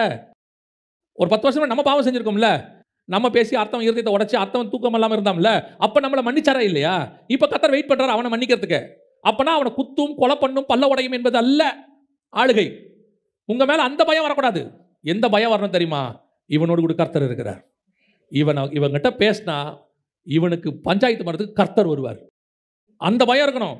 இவங்க கூட எதுக்காக ஆகாப்பு எலியா கூப்பிட்டா வரான்? போய் சொல்றாப்புல, இவங்கிட்ட போய் சொல்லுவாப்புல, நீ போய் என்ன செய்ய, உபதியா கிட்ட சொல்லுவாப்புல, நீ போய் என்ன செய்ய, எலியா வந்திருக்கிறேன்னு போய் சொல்லும் பாரு. ஆகாப் ரதத்தை பூட்டி கொண்டு எலியாவை பார்க்கும்படி வந்தான். ராஜா இவனை பார்க்க வனாந்தரத்துக்கு வரான். இவன் போதாத குறைச்சலுக்கு அவனை எதிர்த்து பேசிவிட்டு அப்புறம் சொல்லுவான், சரி மழை வர மாதிரி இருக்குது வீட்டுக்கு சீக்கிரம் போகும்பா. ஏய் நீ தானடா என்ன கூப்பிட்ட, பேசுறதுக்கு கூப்பிட்டேன், அப்புறம் பேசி முடிச்சுட்டேன் வீட்டுக்கு போகும்பா. இப்படி ஒரு ராஜா கிட்ட அத்தாரிட்டியோட இருக்கணும்னா யோசித்து பாருங்க. எந்த ராஜாவாது? ஆகாப்பே அப்படித்தான். ஆகாப் சொன்னா ஒருவன் வா என்றால் வருகிறான், ஒருத்தன் போ என்றால் போகிறான். நூற்றுக்கு அதிபதி. அதை விட பவர் யாருக்கு இருக்குது? ராஜாவுக்கு இருக்குது. ஆனால் அந்த ராஜாவை பார்த்து ஒருத்தன் சொல்றான் வான்னு, அவன் வரான். அப்போ இதுக்கு காரணம் என்ன? அதுதான் உன்மேல் உள்ள அபிஷேகம். அதுதான் உன்மேல் இருக்க ராஜரீக அபிஷேகம். அதை நீ வார்த்தையினால கொண்டு வரக்கூடாது, உன்னை பார்த்தாலே வரணும். உன் மேல அந்த மகிமை இருந்துச்சுன்னா ஆட்டோமேட்டிக்காக பாருங்க. அந்தி கிறிஸ்துன்னு ஒருத்தர் இருக்கான் பைபிளில் இல்லையா? அது ஒரு ஸ்பிரிட்டு. அந்த ஸ்பிரிட்டு வந்துச்சுன்னா அது ஆட்டோமேட்டிக்காக உலகத்தை என்ன செய்யும்? ஆளுகை செய்யும். அந்த தைரியம் அவனுக்கு வந்துடும். அது வந்துடும், அவ்வளோதான். அவன் மற்ற ராஜாக்கள்லாம் அப்படி செய்ய மாட்டாங்க, பயப்படுவாங்க. ஆனால் அவன் செய்வான். ஏன்னா அந்த ஸ்பிரிட்டோடைய பவர் அது. தன்னை அறியாமலே அது எதிர்த்து நிற்கிறவனாயும், தேவன் எனப்படுவது எதுவோ, ஆராதிக்கப்படுவது எதுவோ, எல்லாற்றுக்கும் மேலாக தன்னை உயர்த்துகிறவனாயும் அப்படி இருக்கும். அந்த ஸ்பிரிட்டோடைய பவர் அது. அந்த ஸ்பிரிட்டுக்கு அந்த பவர் இருக்கிற மாதிரி உங்க மேல இருக்கிற அபிஷேகத்துக்கு அப்படி ஒரு பவர் இருக்கு. அது என்ன செய்யும் தெரியுமா? ஆளுகை செய்யும். எதை? வானமண்டலத்தின் பொல்லாத சேனைகளை ஆளுகை செய்யும். அது உங்களுக்கு முன்னாடி நிற்க முடியாது. சிலர்லாம் இன்றைக்கும் இப்போ கூட 2-3 நாளைக்கு முன்னாடி ஒருத்தர் கேட்டாங்க, ஏங்க இந்த பிசாசெல்லாம் நம்மளை ஏதாவது செய்யுமான்னு. நீங்கள் பயந்தீங்கன்னா செய்யும். ஏன்னா நான் பயந்தது எனக்கு நேரிட்டது. பயந்தா செய்யும். தைரியமாக ஒன்று செய்ய. ஒரு தங்கச்சி ஒருத்தி என்ன பண்ணா, ரொம்ப நாளாக சொல்லிகிட்டே இருப்பா. ஃபோன் பண்ணி அண்ணே இன்றைக்கி எனக்கு அவங்க அதை பண்ணிட்டாங்க, அண்ணே இதை பண்ணிட்டாங்க, நைட்டு பார்த்தேன் என் வீட்டு தலைக்கு மேலே சர்பம் தொங்குதுன்னு. நான் திடீர்னு எனக்கு ஆவியானவர் உணர்த்தினார். நான் கேட்டேன், ஏம்மா இதெல்லாம் உனக்கே தோணுதா, யாராவது உனக்காக சொல்கிறாங்களான்னு? அப்போ தான் சொன்னாப்புல, ஒருத்தர் எனக்கு ஜோமனி சொல்லுவாங்கண்ணே, உன் வீட்டில் பாம்பு இருக்குது, உன் வீட்டில் அது தாயத்தை வச்சுட்டாங்க, அதை பண்ணிட்டாங்க, மந்திரம் பண்ணிட்டாங்க, இப்படிலாம் சொல்கிறாங்கண்ணே. அப்புறம் ஒரு நாள் காலையில் ஃபோன் பண்ணி சொல்லிட்டாங்களாம், இதில் ஒன்று கலந்துட்டேன் நீ குடிச்சிடாத அப்படின்னு. அவங்க சொல்லிட்டாங்களாம், உனக்கு யாரோ கலந்து கொடுக்க போகிறாங்க, நீ குடிக்காத அப்படின்னு. பயந்து பயந்து பயந்து பயந்து டெய்லி பயம், எதுக்கெடுத்தாலும் பயம். அவங்க செஞ்சிருவாங்க, செய்வனை செஞ்சிருவாங்க, இவங்க அதை பண்ணிடுவாங்க, இவங்க இதை பண்ணிடுவாங்க. அன்றைக்கி ஒரு நாள் காலையில் பேசும்போது ஆவியானவர் சொன்னார், ஏம்மா உனக்கே இவ்வளோ செய்வாங்கன்னு சொன்னால் ஊழியம் பண்ணுற எங்களுக்கெல்லாம் எவ்வளோ செய்யணும், பிசாசு எவ்வளோ செய்யணும், நாங்கள் எவ்வளோ போயிட்டு வரோம், எங்களை எதுவுமே ஆகாதபடி தேவன் பாதுகாக்கிறாரு, உன்னை பாதுகாக்க மாட்டாரா? முதல்ல இந்த பேசுகிற ஆள்கிட்ட நிறுத்திடுன்னு சொன்னேன். ஒரு ஆள் ஃபோன் பண்ணுது, அந்த ஆள்கிட்ட என்ன செஞ்சிரு, நிறுத்திடு, பேசாத. ஏன்னா சில ஆட்களுக்கு இதே வேலை. உன் வீட்டு வாசப்படியில் அதை வச்சுருக்காங்க, பின்னாடி மரத்துக்கடியில் இதை வச்சுருக்காங்க. சில ஆட்கள்லாம் இந்த மாதிரி சில மூட நம்பிக்கையை வச்சுக்கிட்டு அந்த ஆட்கள் ஸ்பிரிச்சுவலையும் இருக்கும். இதுவும் நிம்மதியாக இருக்காது, கூட இருக்கிறவங்க நிம்மதியாக இருக்கக்கூடாது. ஏதாவது சொல்லிகிட்டே இருக்கும். பாம்பு வாயை பழக்குது, அதை இதை பழக்குது. இப்போவும் சொல்ல, நல்லா கேட்டுக்கொள்ளுங்க, நீங்கள் தான் ஆளுகை செய்கிறவர்கள். உங்களை ஆளுகை செய்கிறவர் இயேசு கிறிஸ்து ஒருத்தர் தான். வேற யாரும் உங்களை ஆளுகை செய்யவே முடியாது. எதுக்கெடுத்தாலும் சில ஆட்கள் பயம். அப்போ கவனிங்க, சிங்காசனத்தில் உட்கார்ந்துருக்க முட்டை நேர்க்கணும் அத்தாரிட்டி, ஆளுகை. இந்த உலகத்தில் கர்த்தர் எல்லாத்தையும் ஜெயிச்சிட்டார். திடம் கொள்ளுங்கள், நான் உலகத்தை, அவர் சொன்னார், நான் ஜெயித்து எப்படி அதிகாரம் பெற்றனோ அதை நான் உன் கையிலையும் கொடுத்து வச்சிருக்கிறேன். அப்போ சிங்காசனம் உட்காந்துருக்கும் போது முதல்ல உங்களுக்கு என்ன இருக்கணும்? ஆளுகை இருக்கணும். ரெண்டாவது அதே வசனம் வாசிங்க, சகரி 6 திருப்பி வாசிங்க, 13 வாசிங்க. அவரே கர்த்தருடைய ஆலயத்தை கட்டுவார். அவர் மகிமை பொருந்தினவராய் தம்முடைய சிங்காசனத்தின் மேல் வீற்றிருந்து ஆளுகை செய்வார். தம்முடைய சிங்காசனத்தின் மேல் ஆசாரியராயும் இருப்பார். அடுத்து என்ன செய்வார்? ஆசாரியராகவும் இருப்பார். அப்படின்னா என்ன அர்த்தம்? ஆசாரியத்துவம்னா என்ன? பிரிஸ்ட்ஹுட் அப்படின்னு அர்த்தம். அப்படின்னா என்ன அர்த்தம்? ஆரோனை பார்த்து கர்த்தர் சொன்னார், நீ எனக்கு நித்திய ஆசாரியனாக இருப்பாய் அப்படின்னார். அப்போ அந்த ஆசாரியத்துவத்தினுடையதான மிக முக்கியமான காரியம் என்ன? அதான் இம்பார்ட்டன்ட். ஆரோனை பார்த்து சொல்லும்போது, நீ ஜனங்களின் பாவத்தை சுமக்க வேண்டும்னு சொல்வார். அப்படிதான் இருக்குது, ஜனங்களின் பாவத்தை சுமக்க வேண்டும். அப்போ ஆசாரியத்துவம் என்பது என்ன? ஜனங்களுடைய பாவத்துக்காக பரிகாரம், ஜனங்களுடைய பாவத்துக்காக பரிந்து பேசுதல். தேவனுக்கும் ஜனங்களுக்கும் நடுவில் அவன் என்னவா இருக்கிறான்? ஒரு மீடியேட்டர். அந்த இடத்துக்கு இப்போ யார் வந்துட்டா? இயேசு வந்துட்டார், ஆசாரியராகவும் இருப்பார். இப்போ உங்களை என்னையும் கூப்பிட்டுருக்கிறார். எது கூப்பிட்டுருக்கிறாரு? ஆசாரியராக. நீங்கள் நானும் ஜனங்கள் பாவத்துக்காக நிற்க வேண்டிய அவசியம் இல்லை. ஏன்னா இயேசு எல்லா பாவத்தையும் என்ன பண்ணிட்டாரு? மன்னிச்சிட்டாரு. ஆனால் உங்களுக்கு எனக்கு ஒரு வேலை இருக்குது. என்ன தெரியுமா? தேவனிடத்தில் ஜனங்களை சேர்க்கிற வேலை. உங்களுக்கு எனக்கும் அந்த வேலை இருக்குது, ஆசாரியர் வேலை இருக்குது. எல்லாருக்கும் ராஜா வேலை பிடிச்சிருக்குது, அத்தாரிட்டி, பிசாசை விரட்டணும். Praise the Lord. இந்த அற்புத அடையாளத்தோடைய ஊழியம் பண்ணுறதுக்கு எல்லாருக்கும் ரொம்ப இஷ்டம் தெரியுமா? உங்களுக்கு பயங்கரம். தீர்க்கதரிசி ஆகணும்னா ரொம்ப இஷ்டம், ஹீலிங் ரொம்ப இஷ்டம், அதே மாதிரி பிசாஸ் விரட்டுறது, டெலிவரன்ஸ் ரொம்ப இஷ்டம். அதெல்லாம் இருக்கு. ஜனங்களுக்காக பரிச்சு பேசுகிறது. வசனம் சொல்லுது, எல்லாவித விண்ணப்பத்தோடும் ஜெபத்தோடும் தேவனிடத்தில் என்ன செய்யுங்க? விண்ணப்பங்களை ஏறிடுங்க அப்படின்னு இருக்குது. மன்றாடுதல் என்ன ஒரு 3-4 காரியங்களை சொல்வார் பவுல். எல்லாவித ஜெபத்தோடும் விண்ணப்பத்தோடும் உங்கள் மன்றாட்டுகளை ஏறிடுங்கள் அப்படிம்பாரு. நம்முடைய வேலையை அடுத்தவங்களுக்காக பரிந்து பேசுதல். ஜனங்களுடைய பாவத்தை சுமக்கிறது அந்த காலம், இயேசு சுமந்துட்டாரு. இப்போ நாம ஜனங்களுக்காக போய் நிற்கணும், பரிந்து பேசணும். இன்னைக்கு ஆளுகை செய்யறதுக்கு ரெடி, பிசாசு விரட்டுறதுக்கு ரெடி, ஹீலிங்க்கு ரெடி, இப்போ வரங்களை பயன்படுத்துறதுக்கு ரெடி. தேவ சமூகத்தில் போய் காத்திருந்து ஜனங்களுக்காக மன்றாடுதல் தான் ஆசாரித்துவம். இன்னைக்கு எத்தனை பேர் ஜனங்களுக்காக? ஒரு தங்கச்சி ஃபோன் பண்ணி சொன்னாங்க, அண்ணே ஆண்டவர் எனக்கு ஒரு ஊழியம் கொடுத்துருக்கிறார். என்னம்மா ஊழியம்? ரொம்ப ஆச்சரியமா இருந்துச்சு. அவங்க சொன்னானே, ஜப ஊழியம் கொடுத்துருக்கிறாரு. அப்படியா? ஜப ஊழியமா? அப்படின்னா என்னன்னு கேட்டேன். நமக்கு 5 ஊழியம் தானே தெரியும். ஜப ஊழியம்னா என்னென்ன? ஆண்டவர் எனக்கு யார் யாருக்கெல்லாம் ஜெபம் பண்ணணும்னு சொல்லி உணர்த்துறாரோ அவங்களுக்குலாம் நான் என்ன பண்ணுவேன்? ஜெபம் பண்ணுவேன் உட்காந்து. அவ்வளோதான். நான் சொல்கிறேன், இதுதான் பேக் போன் ஆஃப் மினிஸ்ட்ரிஸ். பெரிய ஊழியங்களுடையதான ஒரு அந்த முதுகெலும்பு அதுதான். அடிக்கடி நான் எங்கள் வீட்டில் சொல்லுவேன் பிள்ளைங்கிட்ட, நான் வெளியே ஊழியத்துக்கு போகிறேன், எனக்காக ஒரு 1/2 மணி நேரமாக ஜெபம் பண்ணுங்க உட்காந்தும்பேன். ஏன் தெரியுமா? மேடையில் நின்று பேசுறது, உண்மையிலே சொல்கிறேன், மேடையில் நின்று பேசுறதுக்கு தைரியம் இருந்தால் போதும். ஆனால் ஜெபம் இருந்தால்தான் இங்கே மகிமை விளங்கும், இங்கே ரிசல்ட் கிடைக்கும். ஏதோ மீட்டிங் கூப்பிடுறாங்க, பிரசங்கம் பண்ணுறாங்க, ஒரு சில நேரத்தில் முடியும், டேலண்டில் கூட பண்ணிட்டு வந்துடலாம். ஆனால் ரிசல்ட்டுங்கிறது எங்கேயோ யாருடைய முழங்காலுக்கு கீழே தான் இருக்குது. நான் சொல்லுவேன், நல்ல ஜெபிக்கிற பார்ட்னர் உங்களுக்கு கிடைச்சிட்டாங்கன்னா நீங்கள் உங்கள் ஊழியத்தில் பெஸ்ட்டாக சாதிக்க முடியும். நீங்கள் தனியாக ஓடவே முடியாது. இது அப்படி ஓட முடியாது. நீங்கள் யோசிச்சு பாருங்க, பேதுருவும் யோவானும் 9ஆம் மணி வேளையில் ஜெபிக்கும்படி போனார்கள். அவங்க ஜெபிக்க போனாங்க, அலங்கார வாசல் இருந்தவனுக்கு அற்புதம் நடந்துச்சு. ஜெபம் இல்லாமல் அற்புதம் இல்லை, ஜெபம் இல்லாமல் ஊழியம் இல்லை. இன்னைக்கு கடைசி காலத்தில் ஜெபமே வேணாம், எதுவுமே வேணாம், மினிஸ்ட்ரி மட்டும் நல்லா நடக்கணும். முடியாது. தேவ சமூகத்தில் நீ ஆசாரியனா இல்லாமல் ஆளுகை செய்ய முடியாது. இயேசு பாருங்க, ஆசாரித்துவம் தான் ஃபர்ஸ்ட் செஞ்சாரு. அவர் பலியானாரு, அது இப்போ ஆளுகை செய்கிறார். அவர் பலியான பிறகுதான் ஆளுகை. ஆசாரித்துவம் வெரி இம்பார்ட்டன்ட். அதான் நிறைய பேருக்கு இருக்கிற சுபாவம் என்னன்னு கேட்டீங்கன்னு சொன்னா, வெளியே எக்ஸ்போஸ் பண்றதுக்கு ரெடி எல்லாத்தையும். நீ மேய்ச்சலை கண்டடையணும்னா, நானே வாசல், என் வழியாய் பிரவேசிக்கிறவன் உள்ளும் புறமும் மேய்ச்சலை கண்டடைவான். உள்ளும் புறமும் அப்படின்னா என்ன அர்த்தம்னா, ஃபர்ஸ்ட் உள்ள, அப்புறம் தான் வெளியே. உள்ளுக்குள்ள ஜெபம் இல்லாமல், உள்ளுக்குள்ள ஆசாரியத்துவம் இல்லாமல் வெளியே ரிசல்ட் வரவே வராது. வெளியே ரிசல்ட் நான் சொல்றேன், இப்போ இங்கேருந்து பேசுறேன்ல, இங்கேருந்து பேசணும்னா காலையில் காத்திருக்காம இது நடக்காது. காலையில் காத்திருக்காம இது என்ன செய்யாது, நடக்காது. எதுக்கு சொல்றேன், காத்திருக்காம ரிசல்ட் வராது. ஆசாரித்துவம் இல்லாமல் ராஜ்யபாரம் வெற்றி பெறாது. யோசிச்சு பாருங்க, தாவீது ஜெயிக்கணும்னா இங்கே ஆசாரித்துவம் கரெக்டாக இருக்கணும், இங்கே காரியங்கள் உள்ளுக்குள்ள ஸ்பிரிச்சுவாலிட்டி கரெக்டாக. எங்கே ஸ்பிரிச்சுவாலிட்டி அடி வாங்குதோ அங்கே தோற்றுருவாங்க. அது எரிகோவாக்கிலேருந்து ஆயுப்பட்டினத்துக்கு போவாங்க, அங்கே அடி வாங்கினாங்க. ஏன் அடி வாங்கினா, ஸ்பிரிச்சுவாலிட்டி தப்பாக போச்சு. அதே பலம் உள்ளவங்க தான், எல்லா போர் சேவர்கள் தான், எல்லா டேலண்ட்டும் இருக்கு. ஆனால் சக்சஸ் என்பது முழங்காலுக்கு கீழே தான் இருக்குது. அப்போ ஆசாரியத்துவமும் ராஜ்யபாரமும் சேர்ந்து இருக்கிற ஒரு காரியம் இருக்கணும். அதுக்கு நடுவில் சமாதானத்தின் உடன்படிக்கை இருக்கிறது. அல்லேலூயா. அப்போ சிங்காசனத்தில் அவரோடு கூட உட்கார போகிறோம், உட்கார வைக்க போகிறாரு அப்படின்னு ஆண்டவர் சொல்கிறாருன்னா, கூட உட்கார்றவனுக்கு இவ்வளோ குவாலிஃபிகேஷன் இருக்கணும். இன்னும் இருக்குது. இப்போ இருக்கிற நேரத்தில் நம்ம அதை பார்த்துருக்குறோம். இப்போ நம்ம 3 சிங்காசனத்தை பற்றி பார்த்தோம், ஆனால் 2 தான் பார்த்துருக்குறோம், இன்னும் ஒன்றும் பார்க்கவே இல்லை. எதுக்கு சொல்கிறேன், இதெல்லாம் சிங்காசனத்தில் உட்காரணுன்றவனுக்கான குவாலிஃபிகேஷன். அவரோடு கூட உட்காரணும்னா இதெல்லாம் செஞ்சால் அவரோடு கூட என்ன செய்ய முடியும், உட்கார முடியும். சும்மா போய் கர்த்தர் கிருபை உள்ளவர் கூட்டு போய் உட்கார வச்சிருவாரு, அதெல்லாம் செஞ்சிருவார் இல்லை. ஆண்டவர் உங்ககிட்டயும் சில காரியங்கள் எதிர்பார்க்கிறார். கிருபை இருக்கிறதுனால கிரியை இல்லாமன்ற அவசியமே இல்லை.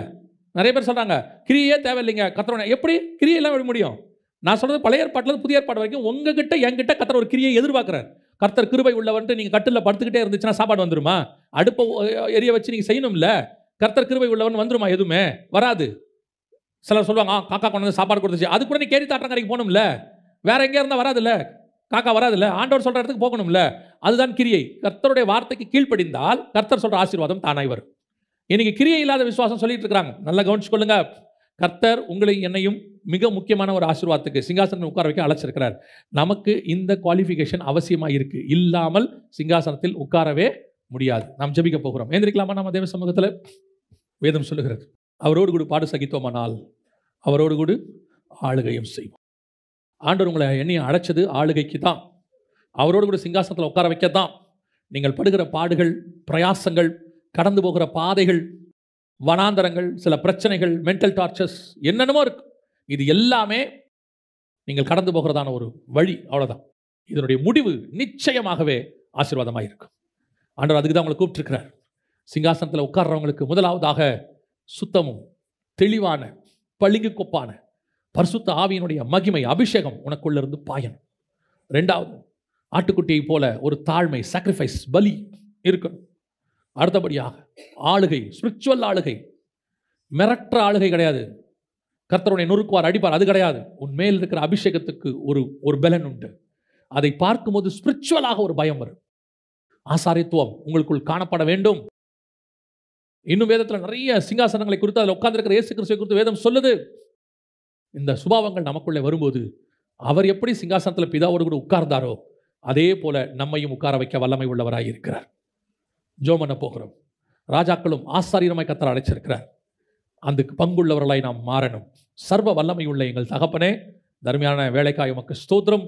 நீர் வரும்பொழுது நாங்கள் ஜீவ விருட்சத்தை பெறுகிறவர்களாக, உம்மோடு கூட சிங்காசனத்தில் உட்காருகிறவர்களாக, ஆளுகை செய்கிறவர்களாக காணப்பட கிருபை பாராட்டும். இந்த வார்த்தை 100க்கு 100 பலன் கொடுக்கட்டும் ஆண்டவரே. ஒவ்வொருத்தரையும் ஆசீர்வதியும். இயேசு கிறிஸ்துவின் நாமத்தில் பிதாவே.